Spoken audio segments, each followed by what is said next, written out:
The views expressed by our guests in the following video are solely the opinions of our guests and do not necessarily reflect the views and or opinions of the Ola 7 podcast show. Viewer discretion is advised.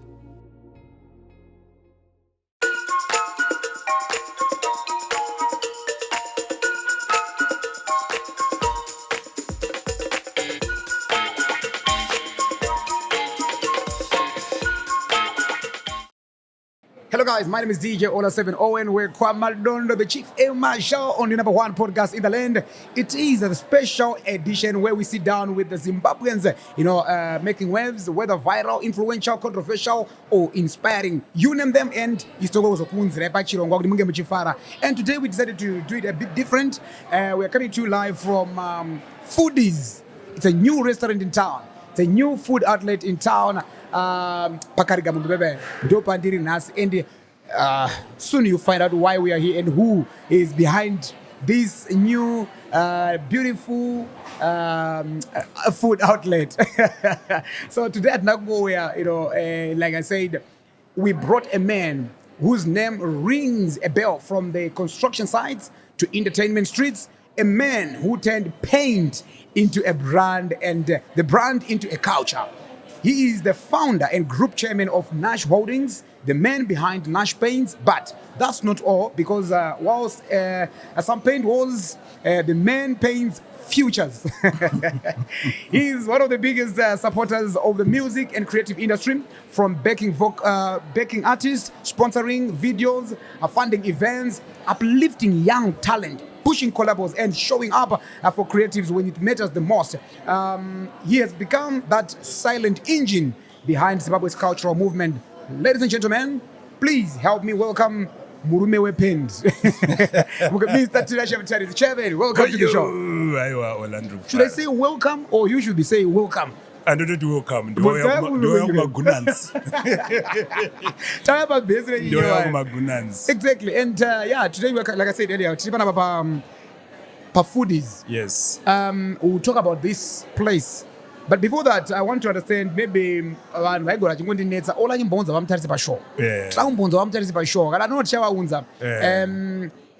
to be very honest, you've been very supportive. Thank you. I must say thank you so much, Mr. Mutarisi, for being there for me. For me. Honestly speaking, I remember when I left radio, the first person I reached out to, when I was like, okay, yes, it was you. And you did not think twice, did not say otherwise, just say, Ola, you are welcome. Come and do whatever that you want to do here. And I spent 1 year exactly. Yes. Magandi House at Nash, everything that I want to say thank you from the bottom of my heart. Ola, unogara uchitaura yekuda kunditenda. Yes. But inini kutaura chokwadi ndotobelieve kuti kutokufura kwawakaita nepakambani it's actually also a blessing. Wow, to me. Thank you. So sure uri munhu wandinoto andakakuudza kuti ndokona kunge sort of a Steve Harvey like. So pandakatonzwa inini uchitotaura kuti uri kuda ka. Yes. Ini ndaitorwa neana kuti pamwe uri kutambako. Exactly. Pamwe uchatowana samwe kwekuenda. Because obviously nekuziva hunhu hwako noziva zvaungori ndakatoziva kuti kupfuura kwauchatoita nepanzvimbo pangu kuchatoita nguva yakareba uchiita zvauri kuita zvoungoudza vanhu kuti ndakapfuura naapa uchididi. So it was also a blessing, and then to just work with you unotongomotivate. Because pawakatanga tichikuona tichitoti even tisikakuudza zvedu but kakutya kaitova kuti anochibuditsa here mukomana kubva paplatform yakadaiwo, and then wobva wambodzokera apa achaita here power iroro.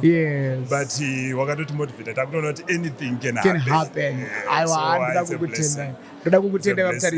And now let's just maybe start nekutaura about your background. Vanhu vazhinji vanokuziva ipo kuona pama social media muri mubasa renyu, but a lot of people, they don't really know about your background. But you were born in Wedza at Mount St. Mary's.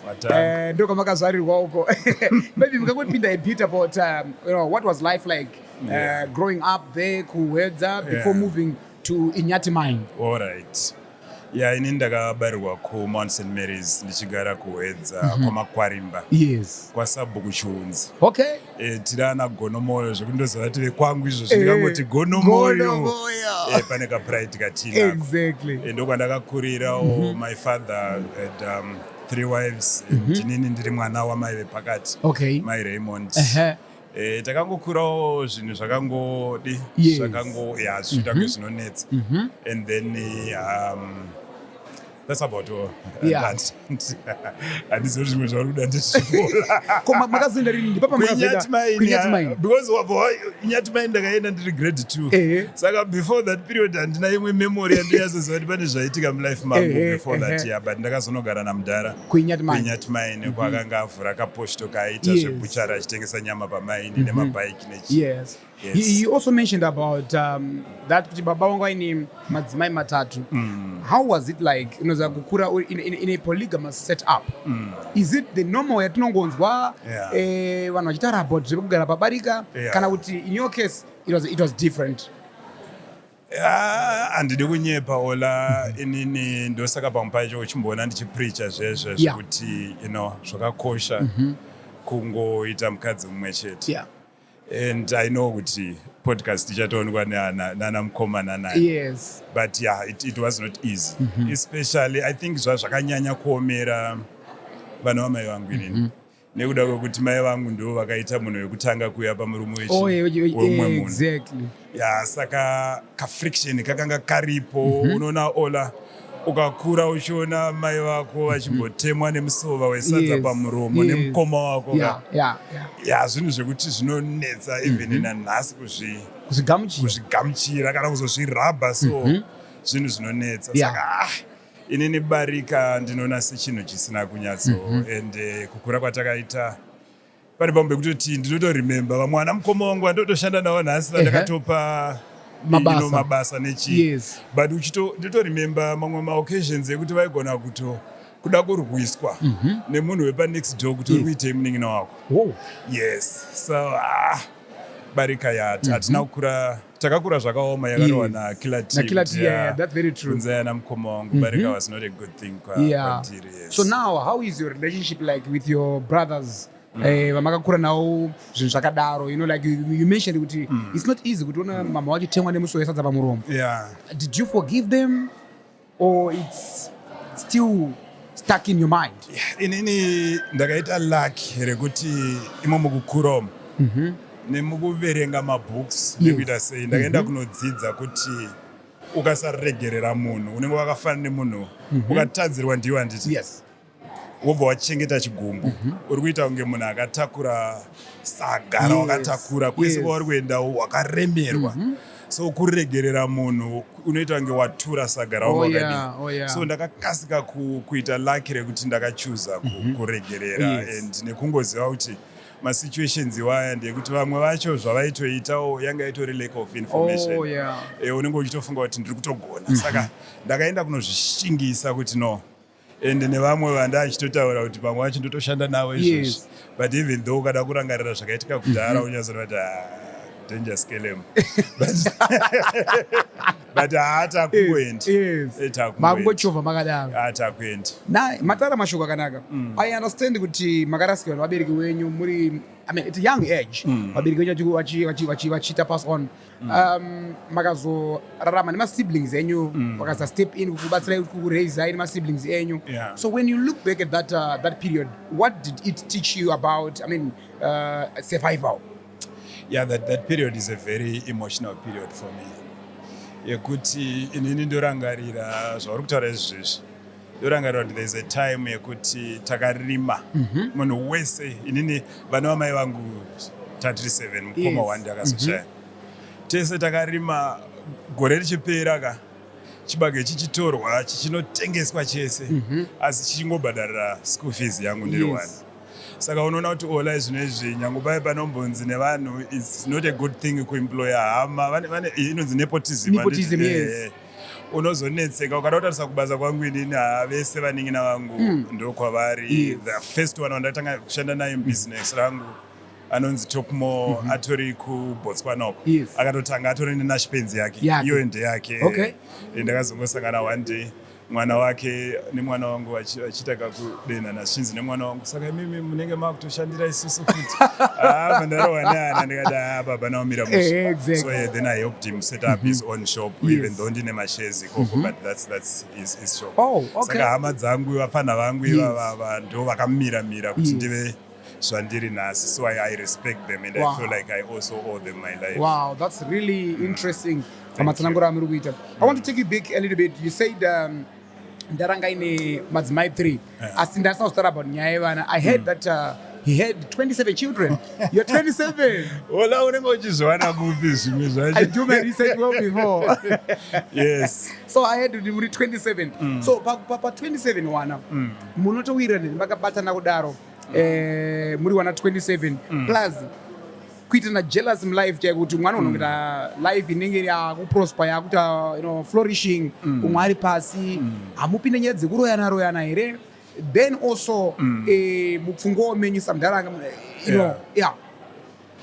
pau 27 wedu olada kutaurira chokwadi ezvino izvi tingatongoti pamwe problem ndeyekuti kune vamwe vekuti hatitaudzane zvakanyanya, not because takavengana.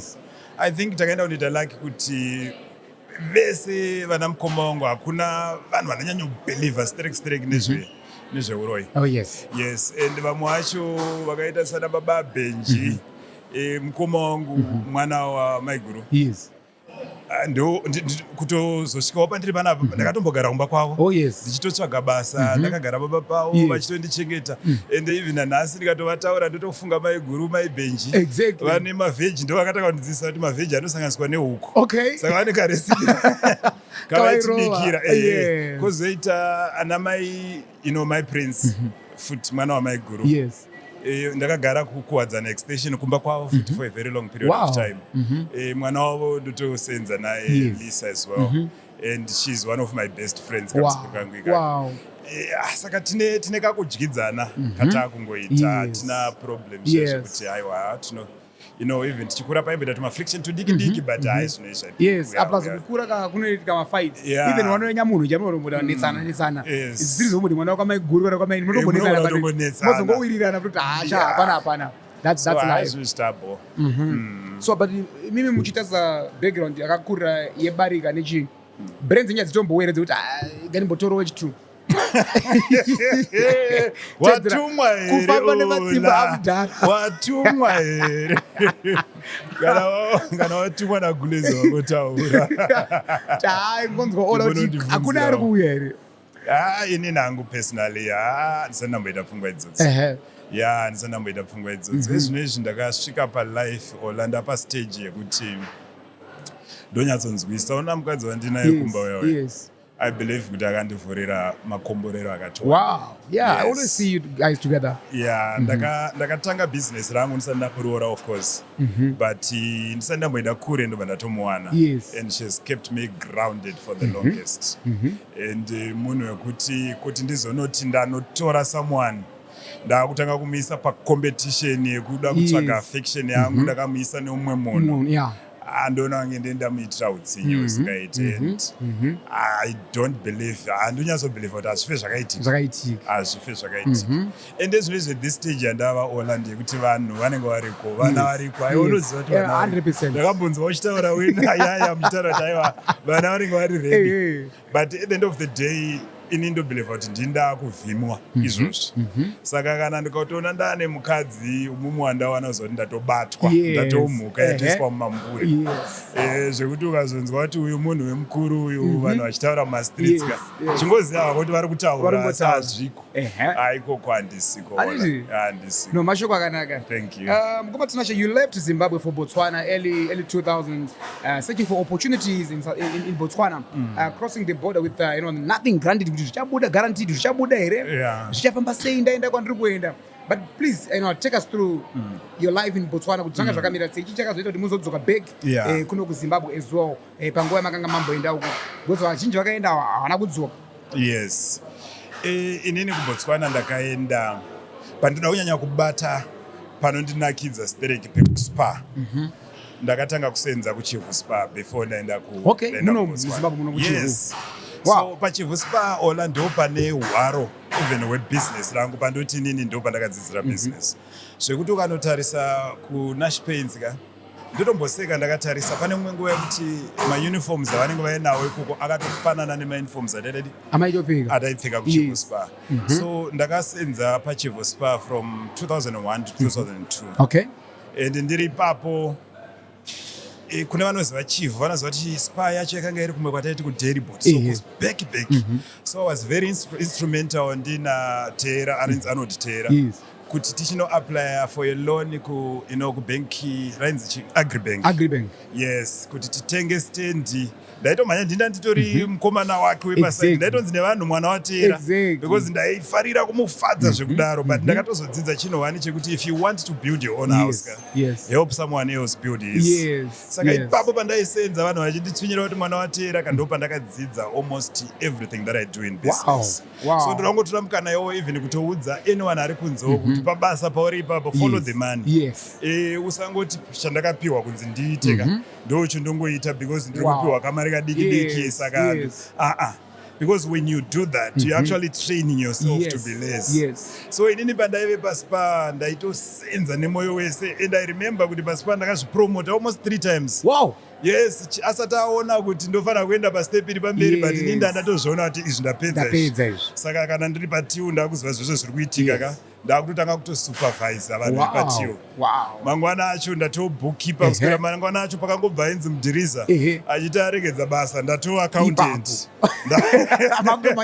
Ndakutomhanya accounts apa zviri kutokushepa ifoundation. Yes, saka spa yakandibatsira, and unfortunately Anoti Tera wacho wandakashandira he also passed away panguva yeCovid. Yes, even baba vake vakanga vatoshayawo futi, but I owe them a lot. Ndakatombosenza nehanzvadzi yake kuNashuku just nekuti ndaida kutongocontributawo. And yes, from Spa ndakazoenda kuBotswana kuina mukoma wangu anonzi Baba Apesi. Zvoti Baba Apesi vachafara zvisingaita ndavataura vari pachikwana baibai vanoita pano beating, ende vanoita pano beating mhando. Saka Baba Apesi kuti inini ndizotanga kutoziva zvependi dzemota. Baba Apesi, even though Baba Apesi vaisabhadhara ndikunyepera mari aibude zvaiwara. Baba Apesi mari aibude, aiwa mari aizabuda, aiwa vaitozonetswa naBaba Abeti ona ikaniwa wakomana ava kana. Baba Apesi vakambotisiya kuBotswana ka vaverengerwa ma1000s nemurungu vose vani pa10 pura. Mdara mzadaro, aiwa mzadaro vatisira 10 pura baba. But ndo vakandidzidzisa panel beating, and panel beating ndo yakazondilida to even shop yepaint. So even pane ndongotora chidzidzo chongoti chero pauri ipapo there's always something that comes up chiri positive. Life yanditori nayo nhasi. Ndototenda Baba Apesi nezvavakandiitira, and even after tazobva kuBotswana takambosenza futi tese muno muZimbabwe vachingomira nesu tichingoramba tichingokura. But in Botswana I was there for 4 years. 4 years maita zvepaint izvozvo? Zviita zvepaint, ndaita panel beating and spray painting. Okay, saka pa munotorova panel beating maiwekani zvekutodaro aiwa zvemhando. So ndo pandakazobva ndaisenza naBaba Apesi, ndo pandazovatiza because maisabhadhara mdara. Vanotanga wakaunga kambani ikoko pandakazodzidza mdara vanhu vacho vaisabhadhara. So ndo pandatanga kambani kangu, and then vanhu vacho vasingabhadhare kudaro. And then at one time ndakazonda kuya kuZimbabwe, I had around 2000 pool at that time. Ndobva takungotsvagawo zvinhu zvekuhodha zvezvo zvinongoitwa nemaZimbabweans tagara ndo unhu wedu tingori ma-entrepreneurs. Ndobva tangoti rega ndingohodhawo, ndobva ndahodha magaba epaint 4 ndobva ndauya nawo kunoku anga ari worth around $160. Saka wakambona pandakambopoterwa nevanhu paipai ndataura kuti I started my company with $160. Zvisati nyepere kunyepa aiwa muda kutanga kutarira kuti I started my restaurant with 1 grain of rice. So pandakauya naye kunoku I remember ndichitomatengesa anga ari 4 ndichidzokera mva ndanotenga ava 6 vandamatengesa ari 6 vandadzokera mva ndanotenga ava 8. Yes, vandanotengeswa ari 8 vandanotenga ava 10. And then ndakazonosvika ku 15 uku and then umwe munhu ndobva anditipa zvikanzi aiwa mapendi chaiwo chaiwo anotengwa kuSouth Africa. Oh yes. Kwete kwauri kutaura kuBotswana. Saka munhu aiziva kuenda kuSouth Africa manje anga ari sisi vangu vaya maipi. Exactly. Vandataura kuti mai vaLisa. Exactly. Yes. Murume wavo ndoita zvematracks. Ndobva nditsano uyai 100 tesi. Ndobva tarowa pasi nababa Lisa tikanosvika kuDurban. Ndobva ndanohodha paint ikoko kuDurban kuya for the first time. Now yanga yava a different type of paint. Yes. Yakasiyana neyanaitenga kuBotswana. Yeah. Ndanosvika nayo kuno kubaba kunoti kune macustomers angu ayaya ndauya nemagunanzi manyowana aya vakati rasta chimbotimirai handizvo izvi tine dzedu dzatoita ipapo ndo baba dona business radona. And then ndatenderera ndaenda una nadewe newe hodhaika ndaenda una makati aidzatidzizive shamwari. Ndobva ndatozoti one day ndakaenda kuna Jackson Makarich. Jackson Makarich ndiani mabhazi akanzi CityLink. Oh, CityLink, yes. Saka Jackson Makarich each and every day andosangana naye. Yes. Anonditorera $100. Nyaya yake ndeipamba paepisode yandakutaura. Yeah. Ndazoenda kwaari ndikati mukoma Jeki onai pendi idzi. Jeki haadi hake kuadmita. Yes. Asi ofuta ainetsekawo necash. Alright. Saka paakaona kuti uyu mbana atori nependi kudhara akati achimondipa 1 ndozokupa mari yacho. Jeki wanga usina mari. So ndobva andipa ndamupa ndobva ashandisa 1 year ende ndobva yabuda. Ndobva anditi aiwa sha une dzimwe ngani kumba ndobva ndamutaura ngadziwedzese. Pazvakadaro ndobva zvatanga futi Jeki yakundisupporta from that day until even pandakazoroora Jeki ndiye akazondiperekedza. But Jeki ndautomutenda is one of those people Jackson Makarich wekuti ndikazvifunga so kuti akabva neni kunosvika kumasvingo nebenzi tatisina kaukama kakanyanya but aingozviitira kubatsira kuti amfana uyo akutonyadzisa. And I want to thank him for that. Rega akatore $100 but ofuta I don't think there's need yekumutenda because kumasvingo kunotorwa mari yakawanda makarowa mari yakawanda. Ini ndakaita lucky rekuti kwandakaroora ana atezvara vangu havasi vanhu vari wrong sterek vanhu vari bo ana tezvara vandakaroorera ndakutogadzira mapoints imwe ifunonzi chimbodzokorodza so kwandakaroora inini zviri but manditsanangura zvandanyatsodzwisa and I think it's a very inspiring story yekuti someone ari kuventure into business aingokuonai ari kunzwisa and that's something new kubva kuna vaMutarisi. Thank you. Makadzokera kuchikoro vaMutarisi paChinhoi University of Technology apo kunopedza MBA, you know, Master of Business Administration. What pushed you to go for this program? Zveshuwa olaka kana uchiita chinhu mulife ndoda kunyatsotaura chokwadi unofanira kunzwisisa kuti kazhinji kacho information hatina. Yes. Zvimwe zvinhu zvatei tichingomhanyisana mutauni umu tichimhanya strict tichita seiseka tichitorasika. Saka I believe kuti chikoro inini pandakatanga kuita shop yangu yekutanga ndindaimanager ndiri ndega mari ikatopinda necustomer ndototora ndobva ndotoisa muhomwe ndoisa pakanaka. Ndakunoita mashops angu achinosvika ari 2 ndandana Tokmo manje mufana wangu wandati kuBotswana. Saka ndaiziva kuti Tokmo ari kusara uko ini ndo ndamira kunoko. Ndobva ndanoita mashops 3 ndandane musikana anonzi Angeline. But shop yenyu kutanga ndepachikwana handiti? Ndepachikwana. Exactly. Yechi 3 ndandane musikana anonzi Angeline Kasaira ariko kuna Spain kwezvozvi. So ndaitonetseka ola kuti how can someone have like 7-8 mashops? Because mashops angu aya aitoita zvekudhila nekuti ndototrasta munhu. Kana pasina kutrustwa kwemunhu pakutonetsa. Saka ndikati chikoro chinozonokubatsira kuti unzwisise kuti kune zvinhu zvinonzi masystems. Saka inini pataitaurwa kana kuti munhu achiti ndine system yakada system wandaiziva iti ndi system tazvida. Ndiyo system wandaiziva. But pandakazinge ndakuenda kuchikoro zvakatanga kuvhurika unenge uchingofunga kuti mari chete ndiyo yakakosha. And then wakuenda kuchikoro kwaya imwe subject yandakadzidza yandofarira kukati yanga iri human resources. Wakutanga kutodzidziswa unzi kuti business rako rikure ka unofanira kutorespecta vanhu ndo asset yako yakakura. Apa isusu tatakangokura tichingonzi uyu mukomana webasa ana basa so kunodzidza kwandakaita kwakandivhurira that Mado. Wow, that's very powerful. Now let's talk about them. I mean, becoming the man you are today. When you decided to start Nash Paints, what was the need? I mean, you saw or the gap in the market that made you confident with this could work. It's no shanders. Hai nini ipa kapati kakakosha ndichanyatsa katsvagira anza inoenderana nako. Yes. Asi for now kukuudza chokwadi yaitongowo nhamo. Serious? Kwandiri ndaida kutongotsvaga kurarama. Dream yangu yaive yekuti I just want to work hard kuti ndisadzokere kukaarea kana ndiri kaya. Yes, yes. Ende mudhara akafa, momzi vakafa, vadingina vakandiendesa kuchikoro. Vari kumamisha uko vakutongozikanwa vanzi ana Brian vanenge vachingogebela ana Tokumo hapana zviripo takungoitwa count off. Unoziva pakafa mudhara vapfana vangu vakagowaniswa kunzi unoenda nanhingi uyoenda nanhingi ana Brian vachitorwawo nana baba walasi Dina achitorwawo nana baba walasi uyo achienda kwaenda Brian akasiyiwa. Brian ndiye akasiyiwa because akaine musikanzwa yes.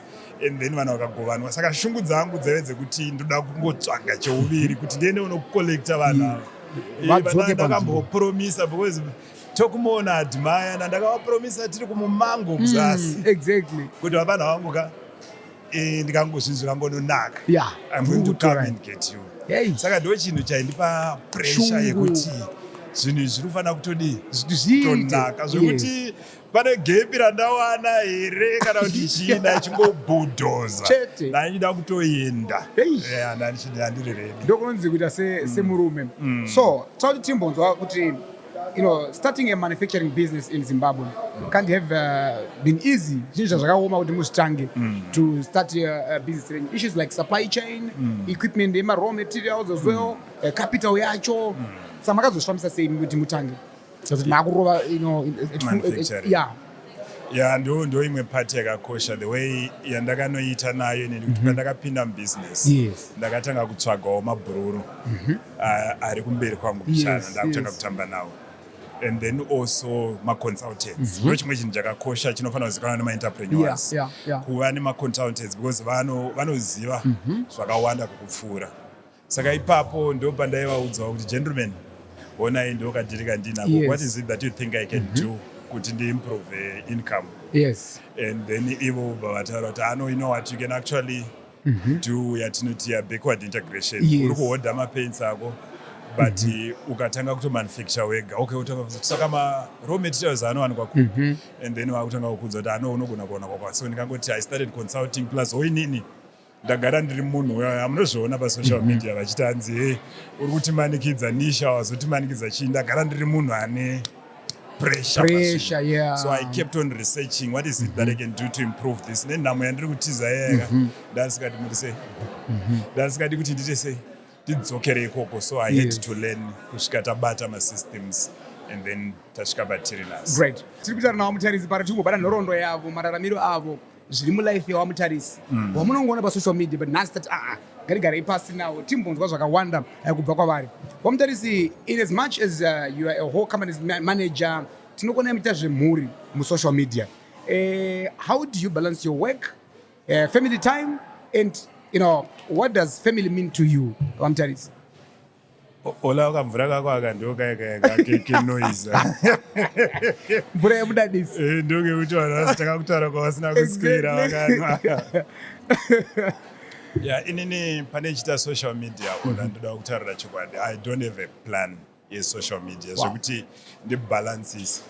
Inini social media handitomboende kuphotoshoot handimboti vana vangu uyai pano toda kumboita kaskit kana ndichitoita kaskiti nanamwari uyarapa uyu tichitobva kumba tichienda kubasa totosvika toti ashata kungobhuyikana what is it that we can do. Saka handitorina like kabalansi kandee ndichiita but ingori nyaya yekutoti ndo zvandiri kutongodii ndo zvandiri kutongorarama.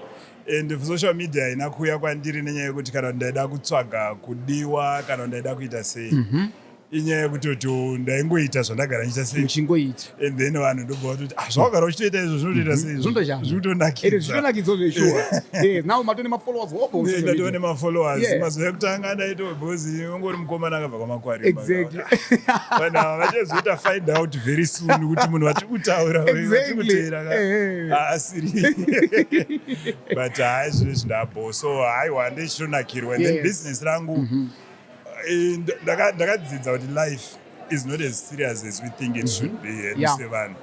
Saka business rangu ndongotori infuser in my life as well zvatitori panapa ndiri kutonakirwa newe ndakakumbira iwewe not because une vanhu Yes. but because uri bro wako. Exactly. That's very Tatoona kanguva kekutotaura true. Exactly. That's very true. Saka business rangu iro ndongorefuse nelife yangu yo apa panapa ndina Tinashe Junior ndivandosenza naye apa ndatouyana naMwari tatakatowirirana kuti naMwari hatichadzokere kubasa tikabva kwaona takuenda kumba tikatoti timunodya sadza nedovi nechinechi saka zvinongonopindana business life social media zvakadaro. That's fantastic. And mataura imimi nyaya yekuti you partnered with your child Tinashe Mutarisi Junior pabusiness renyu. Food is a fast food outlet iri pano pakarika moment ndopatiri nhasi and it's for the first time ndara mazorodza kurema because ansanamba kubudisa podcast kunoitira mu outlet ndimatanga kuzviita mudhara but imarema mudhara waunza podcast pa foodies panapa but so ndakumudza kuti yanga iri idea yani and chii chakaita kuti muzoti no ngatitange kuita something chisinei nechekuita nezvepaint food totally opposite. Idea yefood is inini yakauya kwandiri because what I want to try and do ndoda kugadzira community waona kuti patasvika panapa vanhu vese vari kupinda muno vanenge vachinikwazisa ivo vanokuziva futi vanhu vanokuziva ndo vamwe chitoreziva tinesheya vanhu but ndaida kugadzira community ukada kutarisa zvese kwatakanyora zvinhu zvekumotivata nekuinspire nekuita sei I want to have a group of people vatinenge tichiti kana taakumasvingo ngatisanganei pafoodies tikurukure titaura about business titaura about life family life whatever that we can talk about saka foodies yakauya nekuda kutsvaga kaarea katinogona kugara pasi tichitaura and also ndaida ndo yawati ndo inenge yakatitarisa and also ndaida kuwana kubikira ana atezvara wangu kumasvingo because ola business rangu rinosupportwa kumasvingo handikunyepere masvingo ndodiwa zvekudaro zvekuti dai kana ndakafunga kuzoita MP of course politics handitsigoni but ndoenda kumasvingo kuwedza itai zvenyu zvamunoita ikoko so this came about because I wanted even panachitaura naTinashe nhasi ndatomuti find a way yecollecta manumbers tichada kuzopa vanhu especially vanhu vari kutanga kuuya zvinozvi ndo mabhuredi tichada kuzovapa magifts nechi because I want to build a community. I like that. Ndakachitangira chinechi and then over and above ndakazoda kushanda naTinashe Junior because apa achazviziva manje apa ndasikati kuti azviziva mfana wacho ane brain ane brain dzebusiness dzechokwadi kwete dzedu idzi dzechikorokoza dzekupusha dzehasha kuchikoro kwake I think from form 3 here kana kuti kusvika form 6 aingotora maprizes ebusiness studies each and every time and also it's a pleasure mana ndomuda ndomurespecta chibaba and kutoshanda naye utori mukana wakawanda toaffordwa kutoti ndakutoimpacta something zvekuti kwaanozenga aroora zvinasiyana kachingozva kuti mundara exactly aiwa but chinhu chakanaka unoziva vana baba vashoma vanokwanisa kuita partnership nevana mumabusinesses tinotoona kuti vabereki vakawanda vamwe vacho dzimwe dzenguva vanototadza kusiya adzidzisa mwana basa to an extent yekuti in the event iye afa mwana anosara achinyatsona hunherera nekustruggle even akura because haana chakadzidziswa namudhara kuita madhirakari ega but we are doing it different ndo zvaiti kudhara ana mudhara vedu vaizonzi zvinhu zvake zvazviri zvechikwama because anenge achizviita ega ari one haana mumwe munhu ari kudzidzisa paanofa mwana uda kutanga kunoti karamata uchaziva kuti supply ndiani supply inokosheswa ana employee inokosheswa kana kuti hana kana idea. Yeah, that's very true. I've also noticed Mutarisi kuti you are doing this program not the WUA a program but your wife is also taking part. You know how is doing it together impacted you both personally and professionally. Ndodzidza nemukadzi wangu tiri musame class and ndichimutswinya mukadzi wangu inini anoda tokana tichimuseka anga zvinhu zvake zviri straight and takanosiyana pakuti manje inini aiwa ndongoda chiro zvazvaita mene ikoko bhurwa rebenzi so ndodzidza naye and also ndakatonyatsoona kuti kana uchida kuita zvinhu zvako zvikuitire zvakanaka especially uina madam ndio partner yako for life ndio partner yako one for life so uchida kuti zvinhu zviende kwazvinofana kuenda unofana kuva empower Yeah, true. So my wife not only kuchikoro but ezvinhu zvanga asinganzwi zvakanaka, that's why ari kumba. Oh yeah. But nekubasa kwangu, she was actually my chief operations office. Okay. Kubasa kuya. And kana asipo gap rinotooneka. And you know, so kuchikoro kuya ndichidawo kuti azive tunhu. And then ndichida kuwana munhu wekukopa. Okay. Nekuremind. Padhuze kunzi hey madzibaba zvakadzakati. Yes. So yeah, we are together kuwa.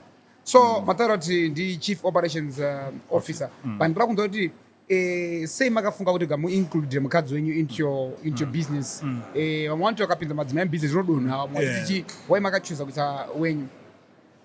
Yeah. Chandakaona ini ndechekuti even kubusiness wala kana ndichichoose ma senior management yangu. Yes.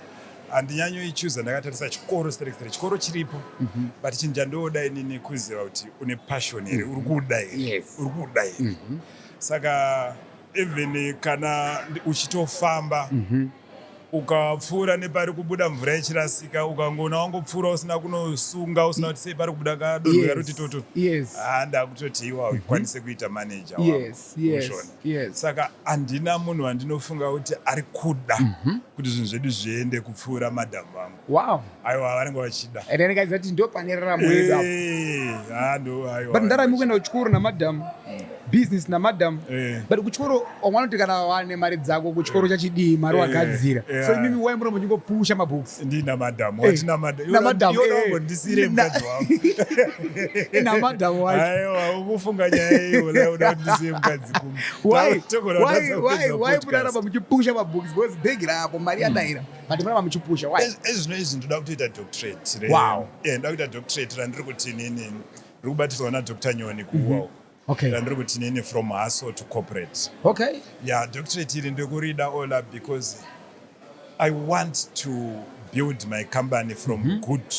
This is a good company that I've got to great.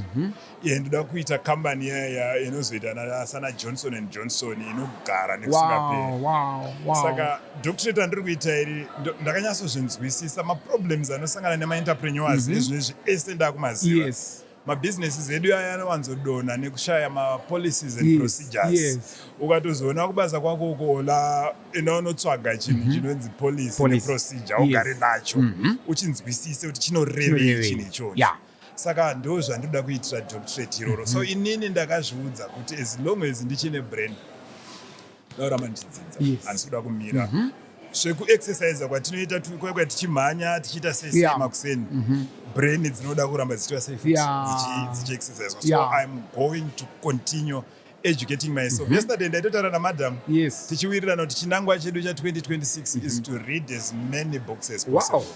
Paya olapa unombonzwa vanhu vachinditi mukuru mapinduriro amunoita vanhu pafacebook kana chichi munozvigona sei. It comes through reading. Unokwanisa kunzwisisa kuti mhembo iri kuita sei iri kupfuura.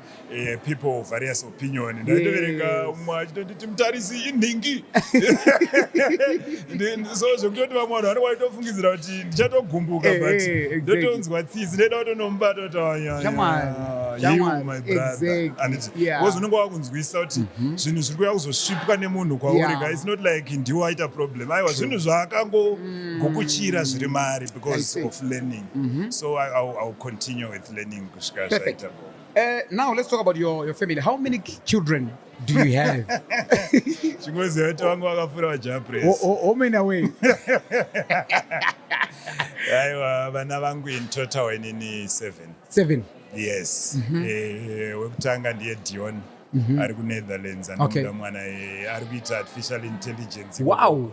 Ndiye munhu wandakatotemba kuti kana adzoka achanyatsotisvitsa mune level. Yes. And number 2 your sister vari apa Namwari.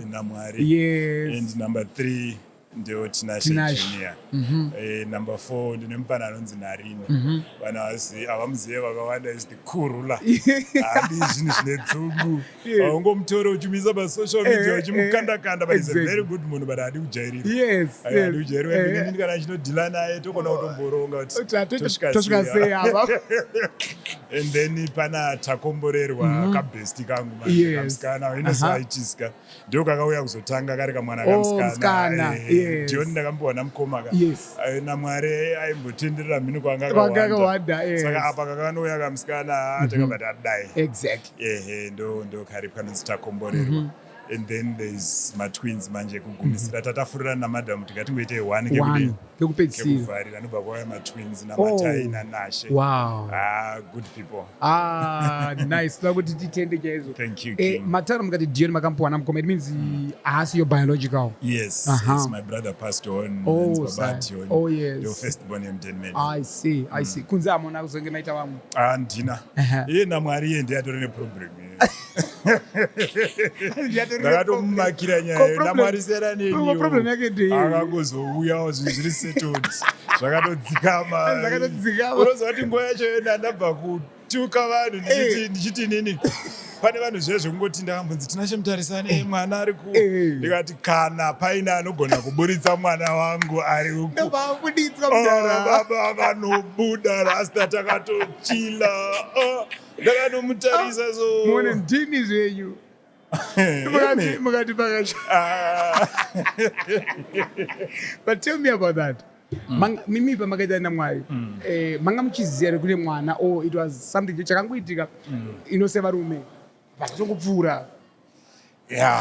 Pandakaita naMwari ende pamwe pacho hapatotaurike because ukazvitaura zvinongoita kunge uri kunyepa saka uchangomuchandiregerera. Exactly. But it wasn't a relationship yanga yakanyanya zvayo zvekungoitawo. And then inini handinotomboziva kuti kune mwana. And then mama vakewo havana kutombozivawo kuti inini ndinichi baba. Oh yes. Saka vakatoenda nelife yavo.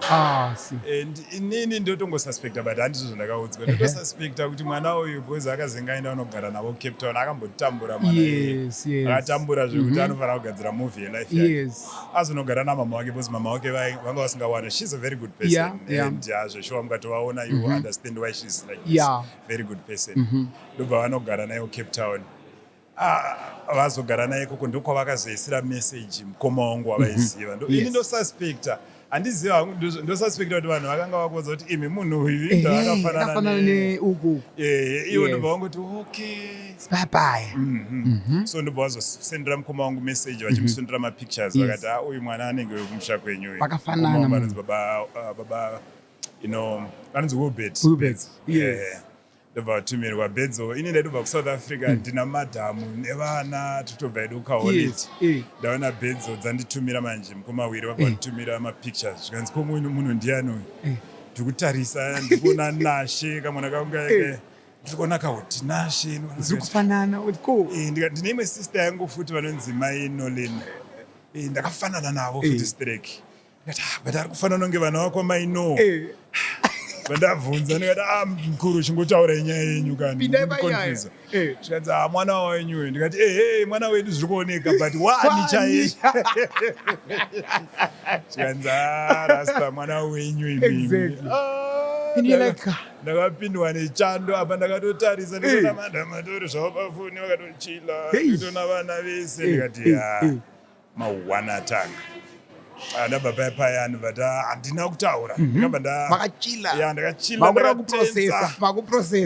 but ndabva ndatanga nekusendera message hanzvadzi yamadhamu pane vanonzi baba edi tsanozi yangu but towirirana baba edi ndakatomboti ndichiri kudanana namai jini yaka mai jini akatotora bhachi rangu ndikatozona rakapfekwa nabaidzi ziri kumboziva here sini nderangu ndomona kungoritora so ndibva ndasindira baba edi message ndikati baba edika ma1 kunoku zvikanzi chii andavatsanangurira kuti ndonyaya iripo inoyi ndandisandida verifya asi ndiri kutodawo sapoti yenyu kuti tingoverifya tese zvikanzi alright ndazvinzwisisa mukwasha but dai maita kuti muite DNA munyatsonzwa because you're a public figure so a lot can happen vanati alright tsana saka zvikanzi kana mazoita DNA tizonoapproacha madhamu chivatsanangurira ndobva ndaenda kweya kuti yenene vadanotora Tinashe Mugabe ndikati Tinashe Mugabe uya shamwari uiti Tinashe Mugabe dzangopinda mumota kapo dzakatouya dzikati aiwa tisinoda kutiti togona kusumudza mhepo munhu ari bho kuti toda kuirwa yakadai ndobva dzauya ndobva dzapinda mumota but padzakangopinda dzichitarisa so ndikaona kuti dzapedza ndikaona kuti yenei yapedzwa saka munhu ndikati hasha ndobva atotitora DNA ndobva but before yauya because period yakura manje inini apa kumba kamadhamu vanotozozviona kuti apa vasaziya zviviri but ari kuona reaction yemunhu kuti munhu uyu kauya akuzvitsaura angonogara akahwanda akasvika angoswera ari pamovie ari pafoni ende futi inini ndakutya manje kuti madhamu ndikatora nguva yakareba vachanditi ona iwe wakaziva kuti une mhosva ende wakatoita madhiri ako wakaita mandafonera Tsana ndikati Tsana inini ndazvitadza ndakuudza chi madhamu because apa madhamu yangu ndo best friend apa matotanga budera asati but I can't wait sachari kundiudza kuti 7 days mukati akazarebesa mwana iwo wakazviona Tinashe uziya zvinhu so ndibva ndanoapproacha madhamu madhamu ndo zviripo obviously madhamu anomboshekeka vakamboshekekana because munenge makaumba life yenyu muri two mune zvinhu zvenyu vana vedu takatochuza mazita tiri vairi tiri pasi pemuti tichienda kwana mai Tinashe Nkomo kulezo wangu Bhomu chibva tatopa mazita edu vana and then umwe munhu akungoita sei angopindira so obviously zvinombotiremei but vadaro apa mwana anga asati auya padheri ndaingovaudza kuti apa ini ndibva ndanotora mwana handiti ndara namai vakafa ndomuisa hapana straight kumasvingo ndokwandakajaira ndokune hama dzangu ikoko kuna atezvara kana atezvara ndomboona mwana Tsano kana vaita maproblem vanombouyawo panapa inini dambudziko rangu ndirori zvino zvakaitika mulife mangu amene kuti imi muchazvitora sei kana mada kundibaya matobayira vanhu apo vangoto amkwasha zvawataura dai wakanoita mwana because ndo vanhu vaise ndozvavaingotaura kuti hadai wazoita mwana after but inini ndotoziva kuti zvakaoma nyango before zvacho izvozvo because tarisambozvitaura munhu anambopinda mucontract ine mumwe munhu ndobva vangozvitambira tanzi anosupport you tichauya ndobva vatondishambisa zvikanzi iwoka chisiya munhu wako kwano chidzokera kune mukadzi wako munowirirana muri vairi vatosara kudini basara datezvara and manje iye uyu manje kwaangara aipinda ZCC atezvara manje ZCC hambongo zvazvatosara ivi paakazoya kuzotisiya kuzotidzosera zvazvakutoronga kuenda kumbungo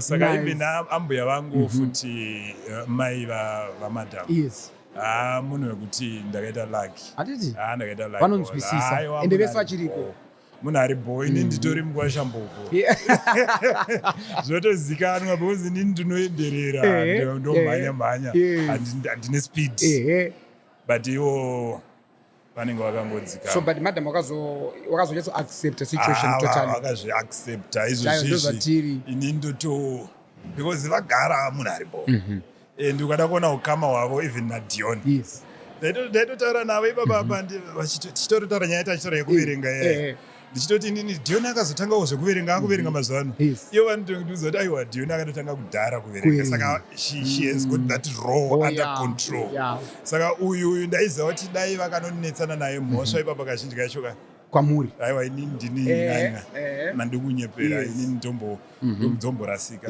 once in a while nditoona ndegati ndabaiza so yes but vakabva vamutora mwana wekuti pamba chaimbogara kumusha achiita sei vakatotanga kutomumenta kutotanga kutongonyatsomuudza kuti zvinonzwai and iye anotopotera kwavari kupfuura even kwandiri so yes vakazvitambira and we like the relationship because tinokuona muri pasocial media nese ende zvinonyatsobuda nice ende vanhu vanyatsonoti mwana we akatonyatsotamburika mufamily kubvunza just kuti tingonzwisa but zvatinongoona nemaso edu kana iye nemufaro wanenge ainaye she looks anenge ari relaxed I don't feel at home ndinamudhara ine chinhu chakanaka. Now your son Tinashe akaposta bhebhi rake zvakaonekwa nenyika yese mudhara. So the type of bond yamunayo nemwana wenyu yakasimba kudaro because you know what the way we are brought up nevabereki vedu isusu zvinorovesa kuona wane bhebhi uda but takutoedu about you imi munoona sei? Bondi yangu naTinashe yamawana. Bondi yangu naTinashe paringe naTinashe yakanyanya. Iri takatanga tese chimuchi. Ndichingonoroora ndiye munhu wekutanga wandakabva ndatanga kugara naye ndina madhamu tiri 3. Ende totombo tichitaura zvedu naye achitaura nzi hamudhara dai takangosiyana netimu rakazowera. Takangoita zvinhu zvedu. Dai takangoramba takangoita. Even pandakaita issue yangu yaNamwari, you know, ndiye munhu andikati wekutanga akatanga kunyatsotondinzwisisa kuti zvakamira sei, ndichiya kuzonointroduce kuti ndo zviripo izvi. Andikati munhu wekutanga vanga vari vapfana tumatwins vanga vasingatonzi so she's our sister. Exactly. Are you serious? Come. Exactly. Let me give you my pajamas. Exactly. And then tako angati kurei saka ari kutoona unge umwe munhu ari kuuyawo so akaita kakuresista narini even Tinashe angotasoti ndozvazvaita, you know. But then even Dion waingotofunga kuti saka pamwe ndakutozosiyiwa manje. So ndikatanga unogara pasi naTinashe ndikamudza kuti shamwari ona iwo ndiwe shamwari yangu panapa, ndiwe best friend yangu. So problem yandakaita iyi handina kuidawo kana kuti chichi but ndozvatopa. So ndotokumbirawo your support. You have to nyatso understand kuti this person mwana webest friend yako. Kana iwe ukaramba kuti hanzvadzi yako kana kuti chika but chirangarira kuti mwana weshamwari yako. Chifunga kuti iwe kana wane mwana wako ndikatanga kungomuresista ndobata chemedzana payapaya but aiwa mudhara ndokusvisisa ndandakutoenda nekusiriko and then from there vamwe vese vakungoita se vakuita follow suit and then eventually zvino izvi ndindatokunze kwechinhu. Ndakambonzwa pamashoko enyu ekudzidzisa Mutarisi muchiti sometime back you were saying mwana haarohwi zvakambokonza kuti vanachiti but mwana ndinaurohwa imimi makazvitarisa imimi tichikura kutosati yaingoti ndiwe wacho futi waidaro kuti mwana anokiwa kiya mwana. Saka toda kuti nzoti zvakanyatsombira sei kuti sei muchiti muchiona sekuti mwana haafaniri kunge achirohwa uye ndeipinzira munofunga kuti iyi ndo chaiyo kuti kana mwana aita musikanzwa arangwe nayo? Inini honestly olaka ndinofunga kuti it's not like handambobvira ndakarova vanhu, ndaitomborovawo vanhu and ndofunga kuti patinenge tichirova vana payapayaka tiri kuvapingudza kuti vave ma-very good followers. Tinenge tichivaudza kuti goti unopiwa nyerere you know. And ndofunga kuti nini mwana ndiye munhu akasikwa akawayiwa like he's wired or she's wired to love you. Unogona kuona umwe mwana ana baba vane utsinye zvisingaiti uchitadza kumufanira katrendi kakaripo pasocial media mwana achirohwa mbama. munotoona kuti mwana iyeye ukada kutotuka mai vake anomudza kuti musadaro. Saka mwana chinhu chatakapiwa naMwari chiri very easy to manipulate as far as I'm concerned. So ndofungidzira kuti chimwe chinozoita kuti isusu tiite vana vekurova titauda kuita hot wiring kana kuti zvaizvo zvekuti gonyeti richiramba kumuka unotora dhumu kuti uite quick start. But ukagara pasi uchiva nerelationship nemwana wako muchinyatsonzwisisana kuti zvauri kuda iwoka ndo zvandiri kutodawo wese. Iwe unofanira kunzwisisa kuti success yako hapana munhu anoda kubudirira kwemwana wake kupfuura baba wake. And mwana anofanira kuzvinzwisisa izvo. Saka isusu tinozoita vekuda kurova nekumbonyikidza because pambacho hatisi kutaura nawo. When I look at my daughter nganitorei example yaNamatai ndakamutarisa so king handinzwisise kuti what is it that she's going to do chekuti ndichatorera shamu ndotanga kudhinda kanyama katetetete kako because pain yaanowana kubva mushamu zvitori nani ndikatorova iwe neshamu pane kurova mwana kadiki.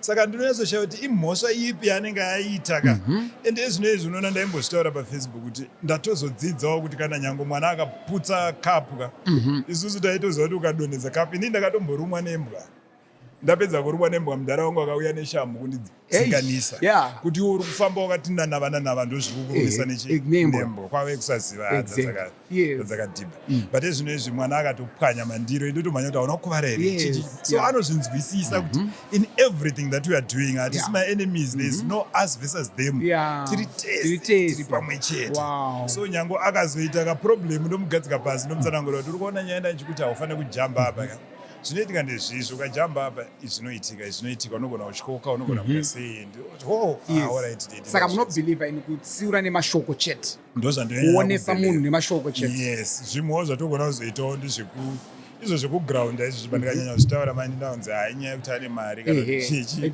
ndakomana kugeta kuti saka iwo tomugraundira kupi tiri mu2 rooms so even zvekungomurambidzwa kuti hauchanotambe because waita zvakati uchinyatsomuita kuti anzwisise problem nezvazvaifanira kuzo tisauti titaure handisokutaurisa here ola aiwa muri kuyatsotsanangura zvatiri kuyatsonzwa kuti vari kuyatsobata zvakanakanaka. But in Tinashe, you first started a modest business back in 2006. And over the years, you expanded into media and music. What was it that made you decide, okay, let me launch a recording label and studio under the same umbrella? One ndekuti inini nyange kumusha ndandiri munhu wemajiti aiwa ndaida kuenda kujiti taitoti kana tikaenda kujiti mukatibata rafu tisvaedezera kuti aiwa kwedu kuchaita sei kuchafiwa kuchatoona saka music ndakagara ndichinakirwa nayo and then also pandinoona vafana vaiva mageto youths despite the fact yekuti ndombokandwa hangu matombo nechinechi ndaitaura nachipas ndichiti aiwa kushanda nemageto youths aiwa unenge watopikira kuenda kuhondo anything can happen so pandinoona vafana vangu mageto youths ndinofila kuti vamwe vacho vandadza kuenda kumberi because of lack of mentorship or lack of someone who is genuinely interested in what they are doing, not necessarily just there for money or whatever. So I brought together a couple of people ndibatsirwana naJamal. Jamal ndiye akanyanya kuva instrumental kuzonotu we are saying chichi and then tobva tangoti aiwa vanhu ngavaite sei ngavauya tishande and also panyaya yekuti ndopatakanyanya tanga isusu paCovid so ndakangofungawo ndiri ndege kuti what contribution can I make because mazuva aya vanhu vaigara vari mumba vakavharirwa ndonguva yekutoti tiitirawo vanhu titore ngoma tozibatanidza vanhu vanakirwa and then we started doing so ndakangofunga chinhu chandodawo music ndoida and then if we can then have a hobby inoita kunge business you know zvinhu zvacho zvinova zvaita sure you now work with fast rising star like such as Saint Flow initiatives you know among others how did you discover them and what qualities made you believe they would fit you know well under your label? Inini ndichingofunga kuti almost everyone anogona ngofita anongofunga kuti munhu wese ukangomupa time munogona ngowirirana munogona ngoenda Saint ndakatongonakidzwa netalent riripo the voice unozviziva santa ane mavoice ameno anenge akangopakwa akati wandei and then also content yemalyrics ake you know and then even when I looked at him I was sort of seeing myself tichingokura zvinenge zvakaita sei and then akaimbawo mashoko akaziva Tinashe ndomutarisandangoti akaipa so it's been a blessing kutongosenza naye nditonge ndichitoonawo zvimwe zvinhu nemastruggles ake ndachingoona ndiripo kunobviwa kure zveshuwa unopinda mulife True. And ndiwo akatomupusha kusvika azoadmita zveshe akadzimana aenda so munhu wekuti I'm very happy to be working with him and kumudiscover kwacho kwakurungunakirwawo nemusic yake nisha ndakangoti ndiri paTikTok rimwe zuva so ndabva ndangosangana anga itori video yaimba ina mbuya vake andinzwe mashoko ari kubuda ipapo nemagadzikirwa akaitwa ari kuita kunge akapesana meno maimbiri anoita even up to now haumanzwisisi ndabva ndangoti Jamal nditsvagirewo mwana uyu naJamal bva wamhanya bva wamutsvaga tichibudawo tipiwa nhamba dzisiri idzodzo unenge wakupiwa dzemahandlers akutosvika kuti togona kutobirwa munhu akutoshirida akutobloka kuzosvika ndakutotaura naye pandakamuona I could see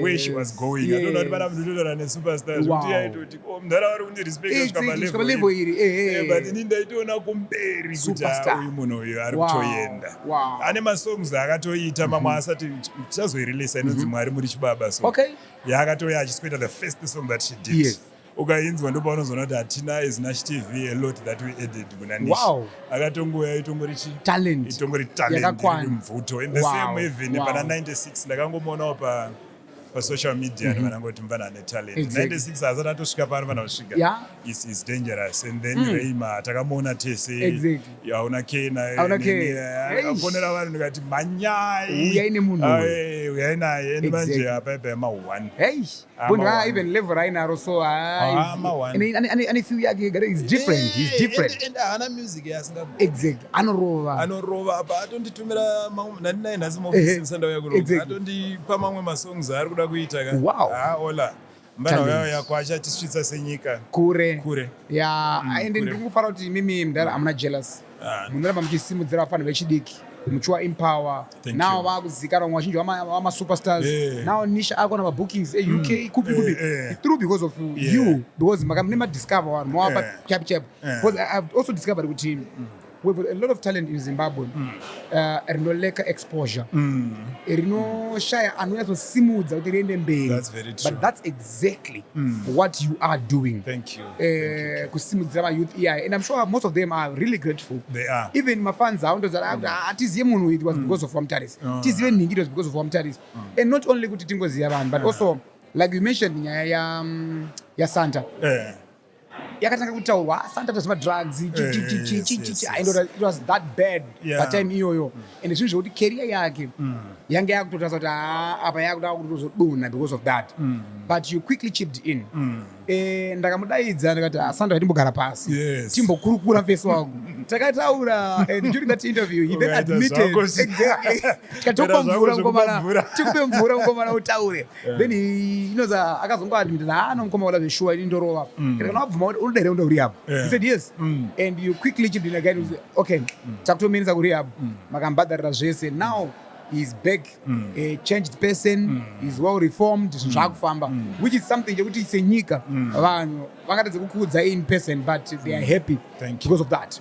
Now let's talk about the controversies and the drama surrounding your name. Sometime back makambotungana pasocial media takataka kuzwa tuma audio nana Java pane pandakamboita interview naye akati imimi hanzi makadhisa hurumende nenyaya yekuenda kwemagetsi hanzi makanyepa kuti building yatsva kuti muwane insurance money ameno indada kuti Mutarisi now nyaya makasocha address saka maybe mukambotudza kuti what really happened chichaitika muti jekeserwa ipapo zvana Java zvazvia even izvinezvi kune vakawanda vanotozviita pasocial media because inini ola handiwanzozviinvolve politics but kana ndisingazviinvolve politics hazvireve kuti ndiri against kana kuti government saka kune vamwe vanhu fange zvakaita paipai zvekuti uri kurwisa vakuru iye ndiye anenge achida kurwa hondo yake neni but anonotora government yese kuda kuisa muhomwe make kuti auye nayo kwandiri isikomubatsira kurwisa because anenge anditadza saka ipo baibaika zvekuti uri kurwisa government inini ndaitocomplaina ola nekuda kwekuti kwakusina magetsi kubasa kwangu and to tell you the truth baibai ndaifungidzira kuti pane vamwe vanhu vezvinozvi vari kuita nyaya dzavo vari kupisa vari vakavharirwa vakanga vavhura paint company yavo kumasasa ende vari vanhu vakuru vakanga vari kumusangano so ini ndaifungidzira kuti ndo vakanga vakuenda even nanhasi ndo zvandofunga vachienda kunoti muvharirei magetsi because magetsi aiti akabva akanogumira paelectrosales unozova neelectrosales ogumira ipapapo mangwana akunojamba otangirapo oenda pamwedzi almost 8 days ndichingorova generator pasina magetsi so paipai ndakutochema kuti nditonzwikwa munhu akuti iwe uri kurwisa hurumende of which that wasn't true ini handirwe nehurumende rasta inini handirwe nechikuriri ndakusvika palevhu iyoyo plus as a business person ukaona uchirwa negovernment ukunotadza because government ndio inoisa mapolicies acho ekuti tikwanise kurarama tichienda takadai saka iwe uri kufana kutosapota zvinhu zviripo kuti nyika iende mberi and then accusation yaye yekuti akapisa kuti awane mari insurance. Unoziva kuti mamwe matauriro achingori nyaya yekuti vamwe vanhu vanenge vasinavo business acumen. Paunopisa iwe wega mari yaunoluza panotsva building, mari yaunoluza just because stock yako yatsva, not kuti wakamirira insurance. Insurance yakazondibhadhara pamwe 6 months later. Mari yaunotoluza ipapapo yakawandisa yakatowandisa kupfuura yaunopiwa. And baba ndaibhenga ndaita insurance neZimnat. Ndakatozoisiya because of that incident. Ndakaluza close to 2 million and Zimnat actually just gave me 700,000. Saka izvozvo ndaku-FBC ndokwanda kubhenga nako. Saka ndakatoluza mari kuti ndingapise kuti ndizoita insurance but ndotozobuda ndaluza. Zvinondibata. I understand. But when I backlash and Mdiwa tried to chip in maybe agadzirize akazongobariwa necrossfire but aiwa hamuna angobatwa aizima totowirirana akapenda imba yake is very supportive yapiwa akapenda nependi yangu yega and ndikangoita kaproblem Mdiwa anofona kurikona zvikiitika apa aiwa nyararai dzikamai mboma musanyanya parakana problem apa so aiwa. So what's the relationship like now with Java? Hatina relationship because not kuti takavengana. I don't think takavengana but hatingorina anything in common. Hatina anything in common. Great. You mentioned about not being political and also supporting the government iripo. Which political party, maybe if you are free to tell me, but tona businessmen akawanda vanotobuda kuti ningi anosapota party yakati ningi because my businessman in zvichitone kwane vanhu. Mimi as a businessman, which political party do you support and why? Ini nangu olada kudza life yangu chinja ndakachusa zvangu. Even ndaitotaura nomwe muchinda neziro ndakasangana naye apa nonzi Netsai. Ndaiuya kuno kuBorodale. Ndaenda kuna chechiyo and then ndofunga mukuru here kuti ndi-VP kana ndiani aitoenda opposite and vanga vakasoswa zvezveka ndikati ikalife aka inineka aina akandinakire ndaitomudza ndinoona Netsai tiringoenda kwatoda shamwari but kana wada kutobuda ka pana kwakakombwa because vanenge ma-enemies kaplus vanhu vachifunga pfungwa dzakasiyana-siyana and so politics zvadzo inini ndakangogara ndakangozviti handisi kuda kunyanya wava involved. And obviously as a businessman I would align myself to the people that are ruling at that time because kana vakati ngativake i-Trabablers saka inini ndikatanga kutovati ndakuvaitisa naro handina zvandakugona because ndoda kuti Trabablers ivakwe vanhu vaende kumberi but politics handiko amuko politics totally. Then I don't know tiri baba because takanga paitange paneka kukwesherana na Taurai Kandishaya weku ZANU-PF. What's really happening? Chii chiri kunyatsoitika just no, it's fine. Chii chiri kunyatsoitika just Taurai ndakatozotaura naye. I had a meeting with him yesterday. Wow. Ndakamufonera ndikati King ndokumbira kuti mbetase timbosangana because ndandisinganyatsonakirwa nezvazviti because pandaitomuona ini ndaitomuona semunhu wandotoinspire ndaitoona kunge nditori kusemchi and then we sat down and then ndobva ndibvunzawo akanditi aiwa ndine maareas andakaona kunge uri kungorwisa. His first area yaakatanga kubata was around pandakati inini isusu tichatonoitira show yaSand Flow kuParliament. So wakati aiwa uri kusaiza because wakaona kuti kuParliament wakadzima magetsi. Ndikati kutaura chokwadiga inini pandakazitaura izvozvo vanhu vaitoti presa kuti show yaSand Flow yamakataura kuti musi wa29 ichaitirwa kupi. Saka isu taenda kuAlex ikati aiwa tichaite mashows panapa hatichada because tiri padhuze nevanhu saka vanhu varikuitwa noise. Taenda kuGlamis ikati azuva iroro hatina.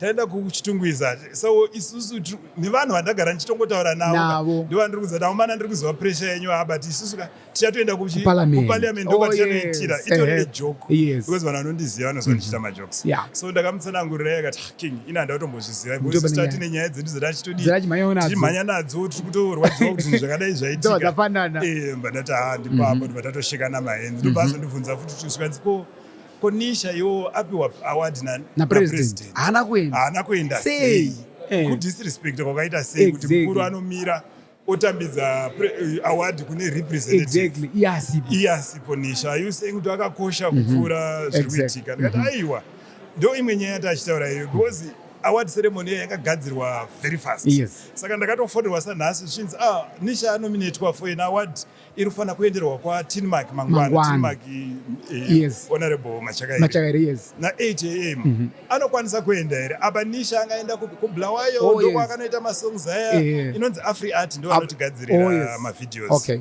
Saka ndikavati mother Nisha hapo toita sei ndobva mother vaivati alright ndozokuita sei ndokuupdate. Yes. Ndobva vazoti time ndo mandazofonwa nomumwe munhu zvikanzi aiwa Nisha anogona kuuya but nawo kana akuuya iye achaende kwaMachakairi angoya kuna president apa atomangwana acho kati aiwa dai pakatonitaurira nezuro dai akatoita sei akatouya.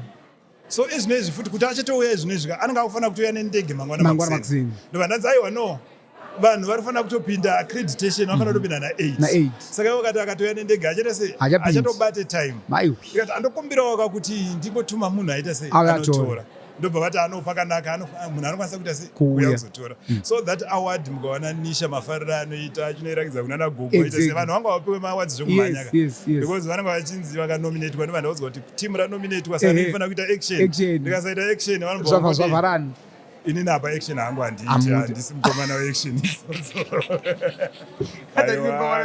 wadhi vanhu vaya vanadzo kubva kune vanhu saka ndobva ndamutsanangurira futi andobva ndatoseka nakandisha zvedza shit istaimwe zvakadai ndikati aiwa hapana. So tikatotaura kuti aini ndiri kugoromonzi ndokwandiri kuita farming yangu nechichi ndikatonakirwa ndikati asha handichatouyawo zvikanzi unouya. So now you're good. We are good. I can see that no more side now. Which is, I think that's also the good. That's also good. The good thing about kugara pasi vanhu muchionesana. But sometimes when you're dealing with someone, just maybe zivana zvepa social media, you don't really know what that person. Autari kufungei. Zvaari kuposta zvinonge zviri kuenda uko iwo chifungo zviri kuenda uko was zvinopostwa nevanhu can be interpreted in so many ways but zvisingarevi izvozvo. But I think and I'm glad that makakazogara pasi makawirirana tikatotorana mapicture last time totaurira kuti we had a good meeting totodaka kutoseka kuti apa tisusu which is good. Then a few weeks back social media yakapisa zvakare nenyaya yaNdunge Youth. Ndunge Youth took to social media accusing you of bullying tactics and also using your influence to push him around. He also claimed that you failed to pay for a book performance. I mean, maybe you can clarify on that. What really happened? Ndunge Youth Pepe, what happened is sure anga ine problem yekuti mari yanga isina kuita sei yanga isina kubuda. Mari yanga isina kubuda not because time unyima mari. And iye personal andoziva kuti mari yanga isina kubuda nekuti ndiri kunyimwa mari no. Aitoziva kuti mukuru anoita sei because show yacho iyoyo chakaitika ndechekuti Ndunge anga andifonera kuti mukoma ndoda kuuyawo kushow yaReima yes to perform. No, it wasn't show yaReima yanga yaNisha akuya kushow kwaNisha ndobva ndati Ndunge tatopedza ndokatoona kuti posta rakaita sei rakatobuda ndobva ndaiwa mukoma ndachida ngouya kuzojambisa vanhu because ndozvinoita mageroes kana anga achida kupractice waita sei ndikati aiwa ona we can actually come up with an idea. Iwewe waitukwa nevanhu pasocial media uchinzi wakaita wakajambira pasong yaReima hauna KNN. Saka iwewe Ndunge ndoda kuti uuye because inoziva kuti mastrategy tofarira ndikatoda kuti uuye usikoimba pasong iyoyo tikati but ndongokupawo 5 waya because inini tsika yangu ndotozviziva kuti ukauya ndikakuti uya uite chinechi ndotokubhadhara handitooni ndakatombotsva zvigunwe ndichitukwa zvodiwa so ndobva auya nekuda kwekuti the only challenge yakaitika ndoti munhu wese akatoperforma akapiwa mari but Ndunge anga asiri kulist reNash TV aifanira kupiwa mari neni direct. Saka inini ndiri busy nezvimwe album launch kutoipedza kainenge iri kuma 30,000 25,000 and above. Saka mari dzese vamwe vese vatopiwa but Ndunge haana kupiwa because Ndunge anofanira kupiwa neni director amo kumabooks. So zvakaenda kunoitika manje ndezvekuti akatondifonera futi ati kualbum launch yaReima can we come anditi ini ndobva ndatoti aiwa apa tanonoka futi because munhu akaita saNdunge anotozikanwa unoda kutomuisa paposta kuti vanhu vauya vachimutsvaka. So pakadaro paya patanongopedzerana mameseji arimo ndoda kuuya ngoma ndoda kutoshandira mhuri munhu akada kutoshandira mhuri yake vanangoti aiwa atozosvita panext. So after that now Reima anga ine masongs akawanda anga angori pamachannels evanhu vakangowanda kwaingoenda achingonoimba kana ichi vanhu vaibva vangotora including that song yakaita nani Nandunge. So Ndunge paakambenge anditaurira inini nemuvana anonzi Adidas through muvana anonzi Adidas akanditi mukoma kana makuda channel yatakagadzirira Reima chokupai ndindu ega ndisina kumbomubvunza ndobva ndati abo so pandakazoti chindipa manje ndatanga nyaya zvikanzi aiwa so isusu manje ndobva tanorova necopyright song ipi ona kena exactly ona keneni ona keneni yes tairova necopyright and then Ndunge ndobva mukachibhekeneni akati komakuda sei akati ko so yange yamove ma numbers yanga ine kuma 200 something yes but kuti tichadia pasina mukomana atopopota so pakatotanga kutopopota achiti mari yangu inini ndakangoti aiwa kunyepa hakuna kana mari yake ndatozvikanganwa and then aiwa akapongo saka ndo zvakakonzeresa because you responded in summary muchiti makamboshanda naye akauya akadhakwa mamusikadori kushandidzana naye what made you maybe assume kuti Ndunge was leveraging your fame to boost his own profile nekuda kwekuti inini mupfungwa dzangu ndaita sotomboziva kuti kune mari yake ndaisatombozviziva ndatozvikanganwa kuti pane mari but so pandakatomupindura ndaitopindura nchiti iwe unoda kutongotsvaga nyaya handina kana sendi rako iwo but later on ndakatoziriska kuti aiwa mari yake ichitori nayo zvisho so I made a mistake on that but you had some the next one maybe ipapo makazogadzirisana here naNdunge maboy here nemufana wenyu takamboita kakugadzirisana and then ndobva azodzoka futi but zvakazoenda kunoitika ndezvekuti pane vamwe apa ndandisanda kuwirirana naKandishaya saka ndofungidzirwa kuti vaimuchokawo futi because vaindiona seenemy saka akazonodzoka ndakatonzwa kuti akatoimba district pane district akarova games ronaka ndakazonakirwa nekuzazoniteerera zvakanyanya asi ndakaona ari chitwa but aiwa Ndunge anonaka futi yega music yake chaiche ukamuona ukamuteerera usina kutsvaga twakawanda amaiwekadii handisina kutsvaga twakawanda aiwa Ndunge anogona ende futi munhu anogona kuraida tumwe tunhu vangochimhanya so takatombotaurana ndikati Ndungeona mamistakes akaitika apa ndobva atoti aiwa bomukoma wangu zvinoitika ndikati aiwa sorry ndobva atonditi aiwa vanhu ndozvavanoda zvemacontroversies saka ndakangoti ndingomhanya ndakadaro tikati aiwa but ngatichienda imberi so hamene zvakazonoitika ndikazoona futi aita seadzoka kuti aiwa ndikuda mari yangu yakakwana ndobva izonzi paipai saka ndokupa inini so aiwa saka hatinazo but inini manje vapana vacho vese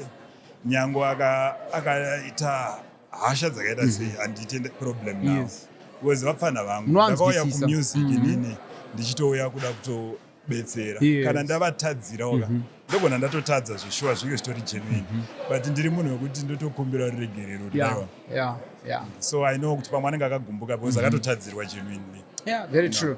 Now let's talk about another issue yakambonetsa some time ago Deoro Ishewe akaita interview naNoma so pa interview during that interview aiti andira kupuwa mari yangu navamutarisi pasong superstar amene kuti amuna kumupa here mari history is repeating itself which criteria do you use even pamacontract nema-artist amunenge munawo kusainirana chichichi zvinofamba sei what really happened panyaya yaDeoro inini Ola I can assure you kuti since I started business here I think I've actually lost more pamwe $500,000 handisandamboita profit handisandambodya kana sendira artist kutonziora tichaita dhiri iwo chitora iyi nditore ndivanda handisati sandaita profit so zvakangoitika pana Deoro as far as I'm concerned inini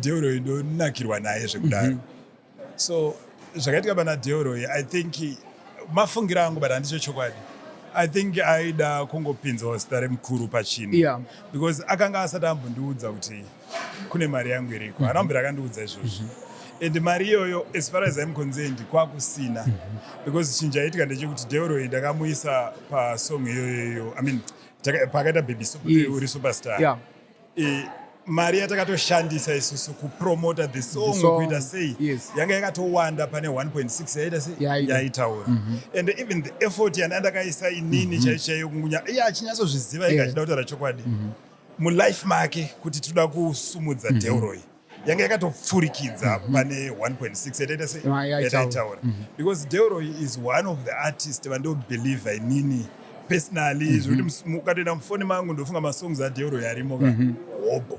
I actually believe kuti even pen game yake kunyora ukateerera kumanyorero ake unoyazinzwa kuti is very good. Saka everything chandaita ndandakatoenda over and beyond. Saka pa social media kana kuti pamagame emusic aya pane zvimwe zvinhu zvekuti ukaita soka unowana support nekuti ukangonoti Tinashe Mutarisi haana kukwana even mazuva ndatukwa nandingo iwaya anenge atoone 3000 likes nechinechi achitobva kana ku200 likes kana because kune vanhu vanenge vari mahaters vanenge vakamirira kuti akangonzwa iti vadaita sei. So Delroy at that time zvaakaita paipa I believe kuti it was wrong. Zvese zvaakaita I actually believe kuti he took advantage of me. But zvakadaro hazvo mari yacho iyoyo ndakazongoita sei ndakamupa nekuda kwekungoti ndaingoda kungoti ndingosiyana hangu nazvo but I believe zvasiyana nezvandunge I believe ndunge ndandine mari yake Delroy ndandisina but at the same time handidi kunyepera ona kuti ndakastopa kuteerera Delroy yezvinezvi atoona manager mumbana weku-HKD anomanager so and ukatoona life yake ndakatoona kuti arikufanira kuenda kuZim Link Up ku-UK ari kutodi arikutosimuka and kana mhuri yeZimbabwe muchida kunakidzwa zvenyu nemusic teererai Delroy shewe anonaka zvekuti anyatsori paposition chaiyo and I always support him because I don't believe kuti kana ndatombotanga newe ndozodzokera kumashure ndaita majokes naFreeman mai manje achiti mukoma wangu mandimaka ndikati aiyo shaka nyange tikatadza kuwirirana togarira vana togarira vana hatichatombodi. So Delroy shewe is one of the most promising artists in Zimbabwe and I would want everyone kuti anyatsomupa.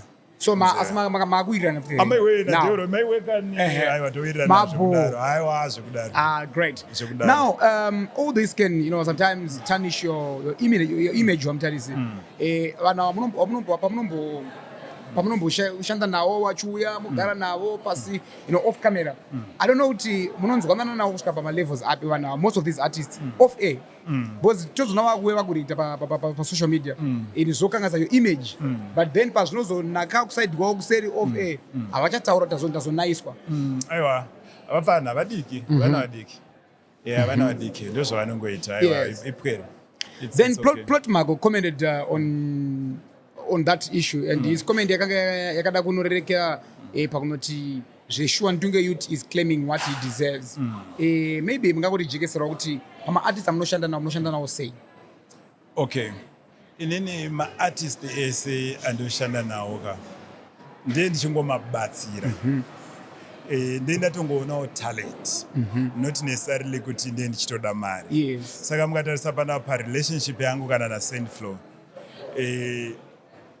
handisati up to now ndambopiwa kana 1 cent rekuti nditini ndapiwa naSaint. No. But inyaya yekuti ndingori nepassion and ndonyatsoona potential unoona kuti Zimbabwe inofanira kunakidzwa nemunhu uyu. Ndotanga kuisa pressure yangu yekuti zvinhu zvingoita zvingofamba. So ndendatoonawo munhu ukatoona Sendflow ukataura naye unonyatsoona kuti munhu uyu dzirimo munhu arikuda kuenda kumberi so I become motivated naizvozvo. So kune vamwewo kunze uko vekutoti pane everything like Plot wamukutaura pane everything chinenge changokanganisika changu chete anobva todi andojambira ipapo otosapota the other hapana changu chandati ndanzini ndatadza ka ukazowana Plot aripo achitaura kuti aiwa Tinashe Mutarisi aiwa ngasadaro do you think anenge against name or maybe anenge genuinely on behalf of the artist? Plot anakirwe nini I've tried everything possible zvezvo ndanchitaura kuti izvi zvinataura itakazowirira Plot aufoka makatombotrya kuti mutaura naye? Yeah, I've tried countless times but anakirwe nini anakirwe. Yeah, what's your relationship like with Freeman and Ja Praiser? Ja Praiser ndotanga naJa Praiser ndiwa ndakatanga kusenza naye kudhara. Relationship yedu iri boss ngaiti. Ja Praiser munhu wekutoti nyange ipapo patakanoita album launch yaSaint pachinopikisana madates all the way tichitofamba kusvika marketer kuita sese anenge achitotaura kuti amukoma Takudai. apa ngatidai apa ngatidai and then Japraiser is one of the people kuti ukaona anything chakapendwa kwaari Yes. unofanira kuziva kuti pendi iyo yabva kupi Tinashe. and ndinotozongonzwa kuti akaita se akatenga he doesn't call achikumbira discount he doesn't do what and munhu wandotorespecta inini personally because now ndaakufara because uri kuona mashows aakuita yaya kuti ari kuzadza maarena and achiti kunana La Parada show yakaita ingari $100 hanzi early bird sold out. early bird $100 ukanonoka imari so I'm just happy kuti zvinezvi asvika pastage yekuti akunyatsobenefita neenergy ainayo pamaartist ese kana vanhu vese andingati maartist in business vandakambodhila nawo handisandaona munhu anokoshesa art rake kana kuti zvaari kuita kunge Japraiser. Right? Aiwa Japraiser baba nangu song yake 1 muchizoinzwa imimika inenge yachunwa ka 99 aichinja aita sei munhu wese anosenza naye andozva kuti zvinhu zvedu zvinofanira kunge zvakadai so and then Freeman munhu aripo vakabvira kudhara tichikuona ndakatanga kumufarira iye asati akutombonofarira ndakanakirwa nesong yake yekuti handina godo ina handinaimbangu andisodikura ndobva ndangomufollowa kusvika tazoitawo friend but Freeman is a very special person. Izvinezvi dai kuri kuti ola unombonyatsotaura naye ukaona kuti Christmas yakusvika so Freeman anenge ane bhuku achinyora kuti my joy vari kufanira kuendesirwa shuga ningi bhuku maband members ake Freeman anyone who is around him anenge achito take care of that person. Inini panapa vanogona kutongofona kuti mukuru endesai ana sendi kwakati kuri kubuda mari ndo unhu hwake iwoyo so that's why uchizoona achizokomborerwa kusvika ndo vamwe vanhu vekuti ukatozona tanetsana pamwe tinenge tatotorerana kana mukadzi kumwe kwesoko vakandiramba mandodzoka mangwanausadaro. That's something special about Freeman ndanga ndisingazivewo. Last week, Saintflow launched his album City Sports to where, close to where Japraiser was. Japraiser angari HICC. And your show, yakangizana kusara zvakanaka. Yakangizana no show. Compared to Japraiser. And what some people were saying, no, but Mutarisi, that was a wrong move. You should have calculated well my dates. Ameno makapaona say baba muri kuti chinazvo. Vanhu ivavo havasi kumbonyepa tingavaitire naro zvedu. Havasi kumbonyepa. Zvakaitika paipa ndezvekuti isusu takaburisa date remusi wa29. Apa tatakanganwa kuti Japraiser muna February this year akanga akatoburisa kuti ndichaita show musi wa29.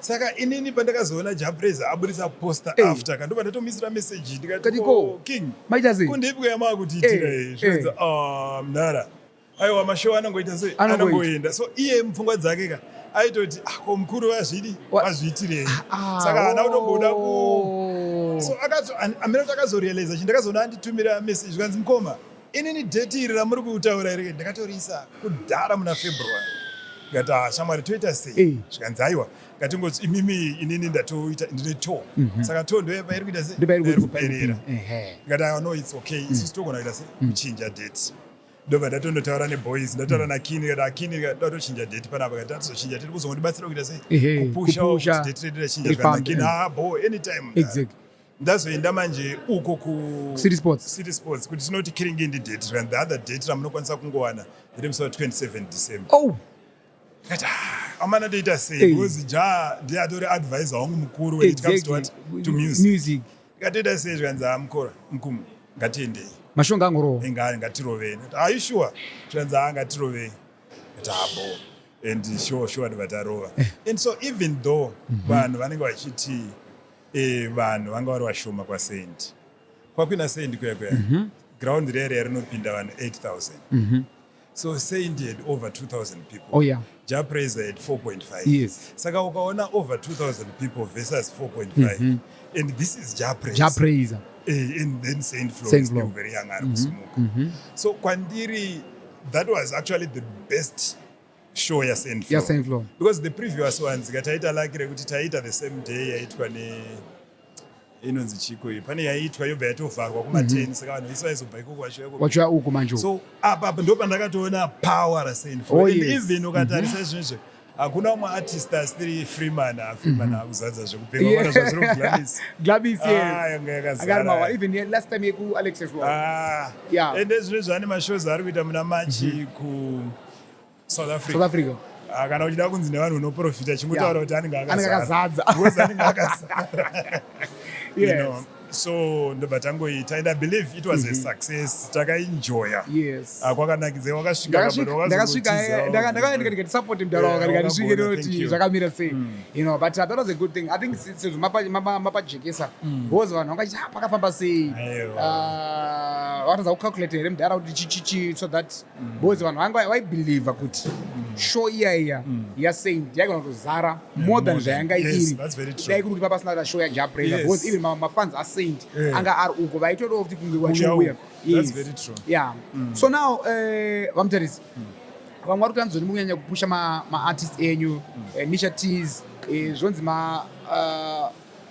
makamuisa palimelight mukamukasikisa kuita album launch naRayma.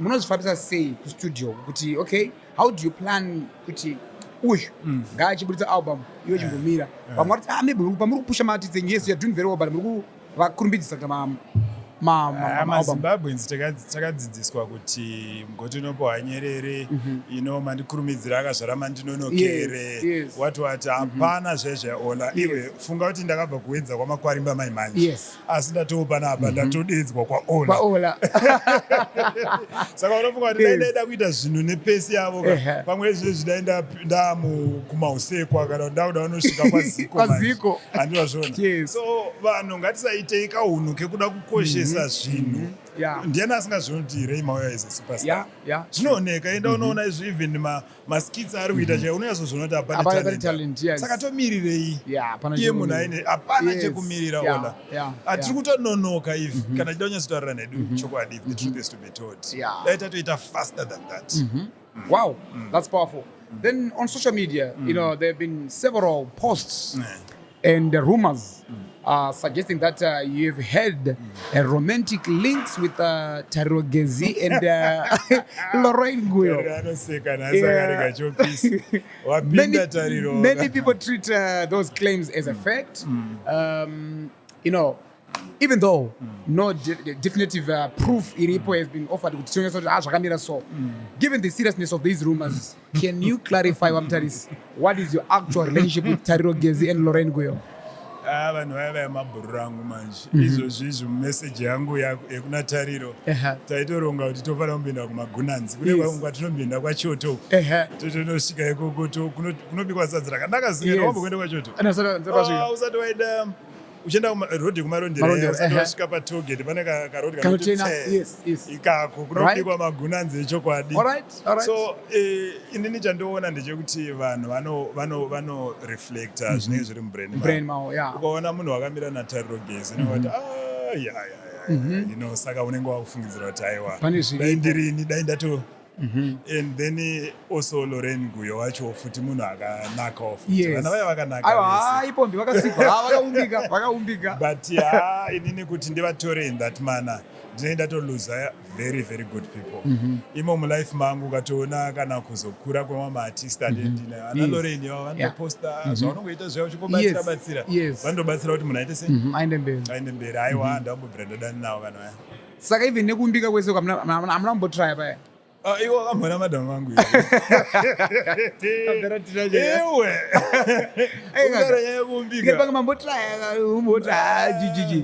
no handitomborina pfungwa dzacho handina pfungwa dzacho ezi Zimbabweans chinodeka matiri mentorship so zvinozoita kuti tifungidzire kuti chinhu chakakosha muupenyu ka ndechekungoita izvozvo pane wedroseswada nanengi naevangelist bro wangu wekusda ukanzi kukambura chechikufunga kuita sei kukambura chete but hakune zvakawandisa mulife more than zvinhu zvekudanana izvozvo Yeah. vanhu vaiva vanhu vakasimba ana Tariro vanhu vatori nebrain chaizvo kuti uchitoona Lorraine uya zvino izvo atosumuka nebhizinesi wazviona bhizinesi yari straight ari kurova so aiwa ngatiite zvimwe kwete izvozvo. Wow. Mutarisi, in 2026 what should we expect from you? Any upcoming projects, both music nekupaint? Paints pane zvatoda kugadzira tisati takuzvaannounce but ndo kune growth yakakurisa and then foodies yatinayo like foodies ichamhanya very fast kupinda muevery town. Wow. Because gore iroro hariperi ndisati ndavhura kumasvingo ndabikira ana atezvara wangu iro gore rinori kumasvingo aiwa kwete rinoiri ratikupira 2026 yenyana baba bari kumasvingo ndiri kuuya kuzokubikira emagunanzi nefoodies ndega mukwasha wenyu aizoda kuiziva kamera kuti ndiyo iyi matara chinhu chakanaka about foodies iyi yakasiyana papi. How is it different from any other food outlet atajaira muZimbabwe? What's unique about foodies? Foodies chekutanga chiripo ndechekuti vanhu vachatenga mufundisi mabhururu angu icommunity. Yes. Vanhu mabhururu angu ndimana ola ndinjoya kufundisi so kanzvimbo kedu kekutandarira tichiinspire. Yes. So food is ndosaka maona good food, good vibes. It's not just about kuchikafu chete but kutori nekama ka sense of belonging itimu rangu vanhu vangu mabhururu angu saka kunoku takasiyana nekusimbisa kana kuti chibhozi kunotsvagwa chikafu kunoku vanhu vese vari kutoyawo vane kafeeling kavari kutsvaga kekutoti vakatarisa so vanoziva kuti munhu anogona kungobva kuwedza achisvika palevel waona quality yezvinhu zviri munomo hatisi kudzokera kumashure. It's not even fast food chete, it's fast food casual yekutoti munofanira kugara pasi muchitaurirana saka foodies chinhu chedu chinhu chekuprova even kuvana vedu kuti amanaka this can be done by anyone zvinhu zvedu izvi saka uchiona ndanachitaurira ona zvakanyorwa tichingonyora zvekuinspirana ndizvangu nemabhururu angu. Nice. So munonyanya offer chii foodies chii chamuri kubika kune chii nechii? Kune pizza mapizza iwayo pizza yedu irunzi yakanaka strict kune zvebhekari zvese zvatachingoona nezvimwe zvakangojairikawo madrinks and also machicken fanira zvinongowanikwa kusimbisa zvakaonekwa saka ishi ingoripo ndekuti zvino izvi zvatiri kutoona muno munhasi handizvo zvatichazoramba tinazvo forever. Ndakataurira naTinashe tikati the first 3 months ndedzekuramba tichitaura nevanhu tichinzwisisa exactly what they are wanting then after that tochigadzira mamenus anowindirana nezvikudiwa nevanhu but uzotesta chicken. Definitely I'm going to test that. Mutarisi inini mazuva apera ndimi munhu wana akapinza maTesla muZimbabwe tu mudara kune mamwe muZimbabwe atori 3 i3 makapinza 3 ndaifunga 2 makaudza 3 maTesla and I think ndimi mega mune Tesla muZimbabwe so far kuze kwandiri kuita. Pane umwe mufeso ndakaona nayo futi akapinzawo asi akutedzera mimi because ini ndimakataka kuunza maTesla anta mari maTesla handizive mapuraisi ona anotukwa nevanhu takanzwa kutaura nyaya njazi mapuraisi vanhu havadi but they are very expensive. Not really they are not expensive. But why is it that achiri mashoma yeZimbabwe iyatanho haana pekuchajisira kana kuti chii process yacho yekumaunza kunosvitsa munomu iri a bit tedious for me. Unototenga under your American company registrwa ikoko because inoshanda unenge ne account kana usina account akwanisa kuitenga saka paunenge ne account paya unofanira kuti kana nyango even pafoni uchida kuoperata self driving whatever zvese zvochitika through the account kana ikafaka unotaurirwa through the account kuti alright chafa apa chakati saka kuti uzova nayo munomu ezvino Tesla isati yakuwanikwa muZimbabwe unofanira kuenda connections kuAmerica saka ikafa zvotobva kuAmerica zvouya. But I think it's a process again. Mazano globalization ukasika 4-5 days watona mazimba akangwara futi kuenda painternet akangodayo akutosunungura zvatoright. Takaona recently yakarovera madhirisi apereka trend seri pasocial media yakazogadzirwa saka munenge sei insurance inenge isati yakava but I think ichakava inenge yakunza imwe nyowani vanogona kungotipa mari because process yacho haaikwanisa. saka ngakupa iri mari munotenga imwe yobva yauya. Wow. Apo imwe ndakavhunduka ngati Tesla. Ausiri wega wakavhunduka nini ndakavhunduka ngati mwana wangu mupenyero. Funga kuti dai akafa ndoba ndaizorohwa manje nemudhara vachekereza mwana apa mudhara paizoshata uchichema unoti kunyemba ene zorwadza vane zviri izvozvo. Then lastly, what's your net worth? Tinongona Forbes zvichi zvakati uyu mamillions akati uyu mamillions akati, but nhasi tinoda Mutarisi at least taurai nemazimbabweans mainspire this interview, honestly speaking, mainspire vanhu vakawandisa. Thank you even on social media munoinspire vanhu vakawanda. I think you are one of the most influential social media personalities personals vanenge vari pamasaisi rebeka vanoposta regularly muchipindura vanhu mamillionaires mazhinji vane mari dzavo, even vasina mari dzakanyatosvika pane dzenyu apa havabatiri pasocial media, they don't even talk to their mafans avo nechineki, but you do that. You take your time nebusy yayo vanhu vanoda kunyatsowa connected mulife yawaMutarisi. Thank you sir. chimburi sotudzai inini ola honestly yangu ezvinoizva ola net worth inonetsa kutaura but roughly alright tingatadze estimate the proper the actual one ngatingoti a couple of millions but net worth yangu chaichayo inini ezvinoizvi ola ka inini maonera ndozviita ka ndikazvitaura ndozoti vanhu vanoti vanhu vaya vatanga. Yes. Uri kuona zvona ichikutaura zvezvo kuti kusumuka kwaNishe handiti kuzvona vanhu vanenge vachiti Mutarisi makaoma, asi Freeman aibuda achiimba tumbotwanisha iwewe wakagara zvona ichikutaura zvezvo kuti Nishe anotokurangara kuda kuti function yangu vakati Nishe akapuwa mukana iwo anotouya achimhanya. Iwo utori network yangu ndimi vanhu vacho japraiser uya any other person ari around me anoita zvinhu zvezvo ndikangochikanda so chibva chatambirika kana kuredhi zvinhu zvaridzwa ndo zvinhu zvandokoshesa ndonetwork ende ukazoona vapana vangu nevana vangu ndo zvinhu zvandakukoshesa. Kudhara ndakatomboposta ndichiti I want to be a billionaire, but now handichada handauda kungorarama, handifocus on money. Money, yes of course, vanhu vanozoti hachafocus because anayo, it's true, but haiwa zvinezvi ndakungoda mafriends, ndakudawo mabhururu because ndakuunderstanda zvezvo kunzikana kuti toda kuti usiye zita rako rigare nekusingaperi, anogara nekusingaperi ndafa zvobatsira. Ende ndobhelieva kuti kana munhu atofa anenge atodi zvake atozorora. But I think around zvekuma 60 million maakupfuura kana makatopfuura. Mhene iko ndogona kunge ndiri ikoko vati ngoisiya iri baba vataura kuti ndiri ikoko ndo maonera ndiri kuzviita. Ndira kukutendai mashoko amungade kutaura waMutarisi musati maenda. Ndakazoona Mona Lisa, former general manager kuNashe TV, akaenda kuZBC now. ZBC. Yes. ZBC ezvinezvi inenge ine kaprogram kairi kuita maonera ndiri kuzviita hangu kwakungofunga kwangu ndiri kuona kunge iri kungorevampa zvinhu zvayo vambozviona vari kuadvertisa kuti vane mafirimu yainawo vanechichi. So Mona Lisa kubva kuNashe TV achienda kuZBC it's a climb yakati kurei because inini kumutora kuya kuNashe TV kwakuri kutoona talent riri paari. Before even I worked with her kuNashe TV ndaitombosenza naye kuZNCC ende ndichitombomuconsulta kana ndichiita tunhu twangu ndomuti yaumbondibatsirawo chakati. Saka munhu ari well sought after. Saka kana atosumuka aenda kuZBC inini ndakutoziva kuti ndaane influence kuZBC kwatoo nemasoja aripo. So I wish her the best. Paakatouya ipapa pane paakatotidi pakakusimudzai.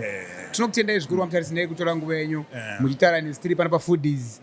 Tada kumboenda kunodya guys, munoona dauno munorowa magunanzi epafoodies. Good food, good vibes, ndo zvepanapa.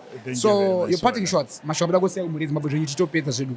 Ndadangoti kune mhuri yeZimbabwe ka hakuna munhu ane matitle deeds ezvinhu. Musavhundutsirwe, hakuna ane matitle deeds ezvinhu. Munhu wese izvozvi une mukana wekusumuka, une mukana wekuita the next ola, une mukana wekutopfuura ola wacho. Saka ngatirambe tichipusha, ngatirambe tichishinga kusvika tasvika. Thank you very much for supporting me.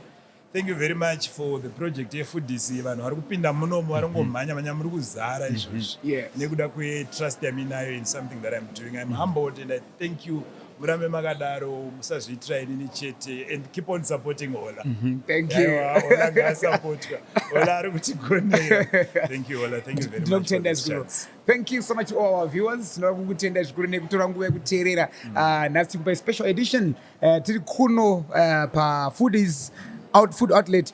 Makangosvika paKarigamombe bebe. Especially mukibva nesaidi rekuna Samora pakona Samora naJulius Nyerere pakona baba. Panongoperera rimwe wing rekwambuya naHanda statue. Unobva kuti sai baba vazhinji vanoziva pane NBS Bank, signage NBS. Ipapo ndo pane food zvakangopinda wakutomborwa magunanzi ako paKarigamombe.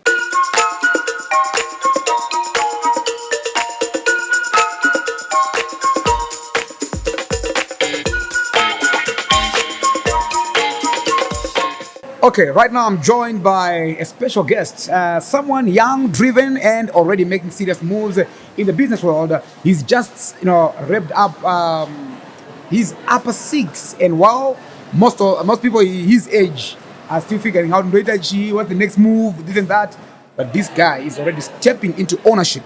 He's the brand new co-owner of Foodies, working side by side with his dad to take the company into an exciting new era. He's got the ambition, the vision, and the confidence of a future industry leader. So, ladies and gentlemen, help me welcome my brother here, Tinashe Mutarisi Jr. My brother, how are you? That's the best introduction I've ever got. Serious? Thank you very much. Interesting. How are you, my brother? I'm alright, thank you. How are you? No, I'm good. Maybe just give us a brief background about yourself. Of course, people just know Tinashe Mutarisi Jr., one of Tinashe Mutarisi, but we don't really know much about you. Okay. So, we've said it before, my name is Tinashe Mutarisi Jr., right? Like you said, I'm goal-driven. Yeah. I just came out of my high school. I went to Lomagani College. And from an early age, this business is something I've always wanted to be a part of. Not just the food, but business in general. I like the way things work. I like making money. Wow. That's a very important making money. part. I like that. Underline the word making money. Exactly. Yeah. So luckily, I'm very close to someone who's got his footing in the business world. Yes. So that's me. I enjoy being in this space, and I'm happy to be here. Wow, interesting. So you've just finished upper six. What would you say was the single most important lesson school taught you that you are now taking into the business world? School, it's not just the lessons you learn in terms of the actual subjects, maths, business, whatever it is, but the environment itself. I learned, I was around my friends for 6 years, seeing them more than I saw my parents. Yes. And I learned the importance of connections and the importance of being a good person towards others. I've got people I've got connections with right now that if I know I want something like this, I can call a friend, they can help me figure something out. I've got friends in farming, friends who were fathers in trucks and everything. Yes. And those connections are your network. Wow, true. You understand? So I learned there's nothing you can't put a price tag on your connections and the people around you. Wow. Yeah. That's really powerful. So did you ever feel pressure to perform well academically, because of the legacy Yamdara Yakagadzira? Or did you always feel free to create your own path? I've never felt boxed. I've never felt set on one path. This is something I chose to do because of that legacy. You understand? I've never felt pressure either because it's business. The subjects I did were part of my life. I did business studies, economics, accounts, and I lived and learned that every day. Yes. So in terms of performing, that was never the issue. The only issue I had was just trying to maintain and live up to the name that has been created around mine. You understand? Yes. Because I feel like I represent a lot more than just myself. There are people behind waiting and hoping that I reach places I've never thought of myself. Yes. So I have to work hard and reach those places. Wow, that's amazing. Unaweza ukaona wakunzi wangu yatite business. It means you have reached a certain stage of responsibility. Yakuda kudzidzisa kuti uende pamberi. So who came with this idea yokuvula Foodies restaurant? This idea came up 2023. It was my dad. we had a discussion about university, and he talked about how most other cultures, not just the whites or anything, but most cultures help implement their children into the family business or the family line of work. Doctors have kids and they become doctors. Scientists mold their children to become physicists and everything. Yes. So he wanted a project that we can work on together as I'm finding my footing in this world, as I'm gaining experience. And this was the perfect way to build something from the ground up. All the lessons I've learned are going to help translate into other things in the future. Yeah. So he came up with the idea for us to work together, and it's going well so far. And how is it so far? So far, we're doing well.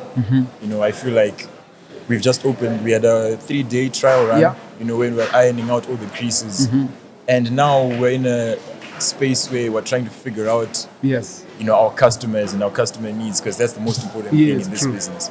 We're trying to help. Well, in fact, we're trying to beat our competitors in terms of our relationship with our customers. Oh yeah. And in these next 3 months, we're having on customer experience. We're trying to learn what our customers want. We're trying to adapt. Yeah. And I feel like we're doing a pretty good job so far. Wow. Yeah. That's amazing. So tell me about that one lesson that your dad taught you that you carry for life. Muno bo in everything he does. I've learned that Muno bo I've never had a situation where ndopfura munhu zvonzi mudharaunda akandituka kana kuti mudharaunda akandirafura. It's always mudharaunda is very humble. And I'm sure you know this. You've seen him interact with people. And that's something I don't see how people gain from being arrogant and being prideful and stuff, because it doesn't help you in any way. But being a down-to-earth person who understands people and who puts people much higher than themselves in terms of worth, that's something I learned from him. He's someone who can sit in a room with 5 different classes of people and have a conversation with every single one, them feeling special every single minute of that conversation. So that's a lesson that I'm going to try to push forward. It's difficult sometimes. Yeah, true. Because for him, his journey has been long. He started, a long time ago in not so good backgrounds, and he's made it all the way here. So he's been through the different classes and different levels. And for me, I haven't been through those levels. Gratefully, I'm happy about that, but it means I have to work a bit harder to connect with people and to figure out, how to converse and have connections with people. So you've chosen this path. The food is, why not the pay inside? Because Darawan is strong background in painting and stuff. What about you? So the ultimate goal is having a well-built, entire infrastructure of companies that cater for every aspect of life. So allow me to, name drop a bit or advertise, but we've got our Project 56, which is our construction company. And then after you construct, what are you doing? You're buying furniture or you're painting first, right? You construct, you paint, you furnish your house, and now we feed you. And we've got Saint Flo playing music for you. You see, Narema. I like that. What else could you want? Very soon we're going to be moving into bigger things, just to make sure that it's a holistic experience, every single part of life. So everything is covered by Nash. I like that. So let's talk about foodies. Foodies is a big deal. It's a big deal. Thank you. What's your executive role so far? Are you like observing, planning, leading ideas, or hands-on, already? So I can say I've been a part of all the things you just named. When this place started, this shop used to be a Nash Paints shop. All these counters were not there. And what we did, me and Fungai, along with my dad, we researched and developed this place from almost the ground up. So I was a part of that development process. I was a part of bringing ideas in. And my experience is not in food or in business, in fact. So along the way, I was also a part of observing and learning. And now the research, it continues because business is not stagnant. So we're trying to learn, we're trying to develop new ideas, and I'm a part of that experience as well. Hiring new people, getting people stealing people from other franchises. Because we're not trying to reinvent the wheel. We're trying to just learn and get better. I'm a part of all those processes. Okay. So now that's fine. Let's talk about the prom night. Yeah, you aba 6. I can it's like I'm going to post them muna baby renyu mdara. Is that my Mutarisi Junior? Or mom now? Is that my Mutarisi Junior? Junior, yeah. I would have seen you, which is your mom. Or Then. I'm just asking. No, there's a reason why that picture was structured the way it's pictured. Yes. Just to make sure life stays separate from the internet. Okay. I wouldn't want anyone who is not willing to be attached to the lifestyle I live. Yes. You understand? I sometimes walk in the street and say, Tinashe. Yeah. I'm okay with that.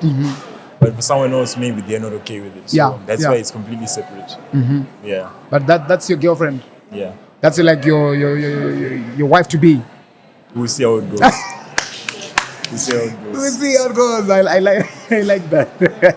So speak of that. What does your father say about you posting Ben? Why don't you maybe You posting what? posting your girlfriend? Okay. It was his idea. We did the photo shoot. I sent him the pictures like I always do, and then he's like, "Oh, these are nice." Because I think we've got into a stage where we're very open with each other. Yes, Yeah, yes, we yes. talk a lot. It's like, "These are nice," and then he's like, "How do you feel about me posting this picture?" Oh yes. And then I sent it to her. I was like, "What do you Fine. think about this?" And then she's like, "Go ahead." But how does he feel now? He's completely fine. He's happy that I'm open with him. Yes. And I have nothing to hide. So Yeah. I like that. That relationship yakona mdara wako zoka. Wish kwa ndono wakawanda. Kuna apana wakanda no kwata mdara kwa ndara dade baby. Asunta kishinochikiza, but it's something you're normal. I'm lucky. Yeah, lucky. you're It's very lucky. You're modern. lucky one. Business wise, I was talking to your dad earlier. Majority, so many kids, they don't even know where to start business wise. But they got to remember businessmen because the businessmen, they seem to be very busy, occupied with something else, but wasn't focusing on their kids. Yeah. Training them on how to become successful business. People. But now, if I look at you, I see a different story altogether. Because mentors and direction.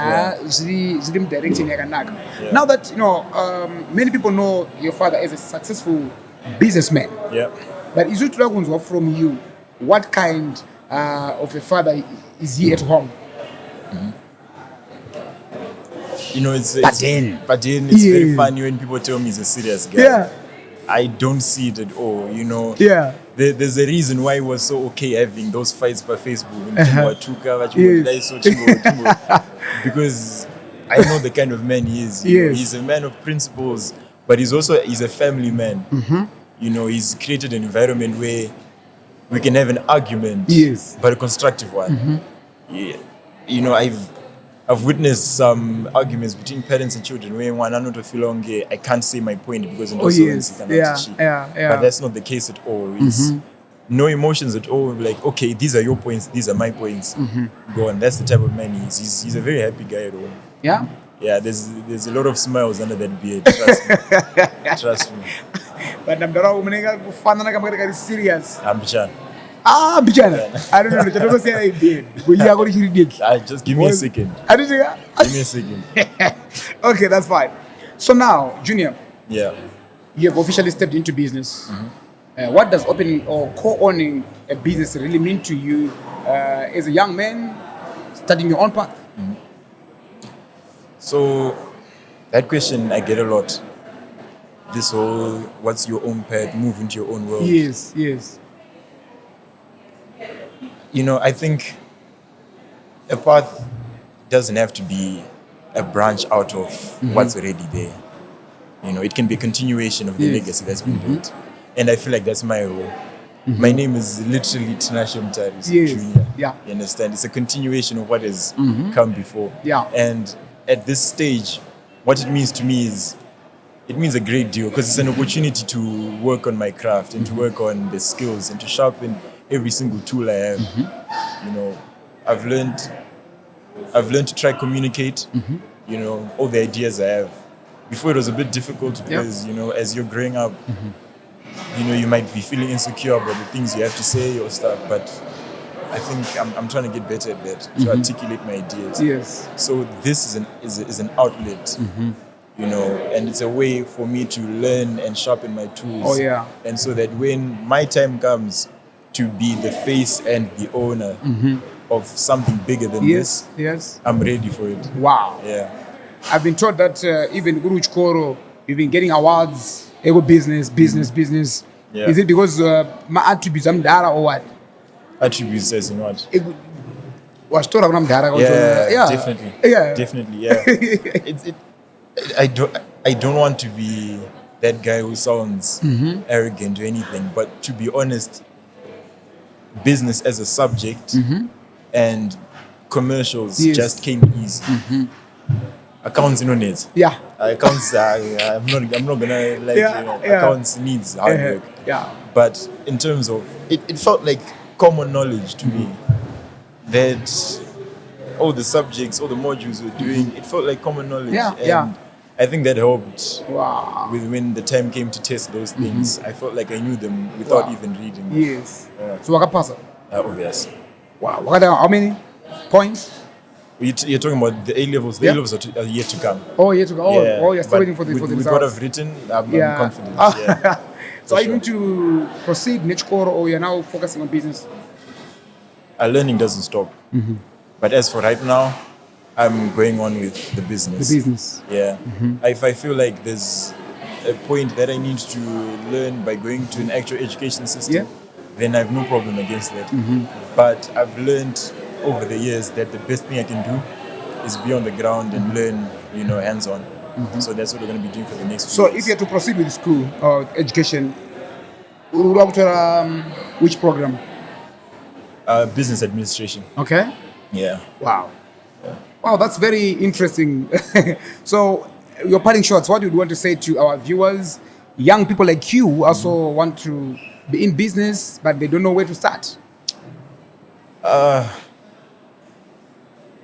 As a parting, I'd just like to say, in this world, it may seem like other people have, bigger advantages than you do. And without sugarcoating anything or trying to seem like it's unrealistic, that may be the truth. But you always have a connection to someone who knows someone. That's one thing I've learned by being in this industry. There's someone who always knows someone, and by utilizing those connections, you get further than you could have gotten by yourself. That's my parting words to the youth. To everyone else, come buy foodies. Wow. Yes. That's powerful. Thank you so much, Tinashe Jr., for taking your time to talk to us. Right. Thank you very much. Great. That was Tinashe Jr. Mutarisi. But I hope you enjoyed this short and precise interview. My name is DJ Ola7 Owen. We'll come out on the signing out.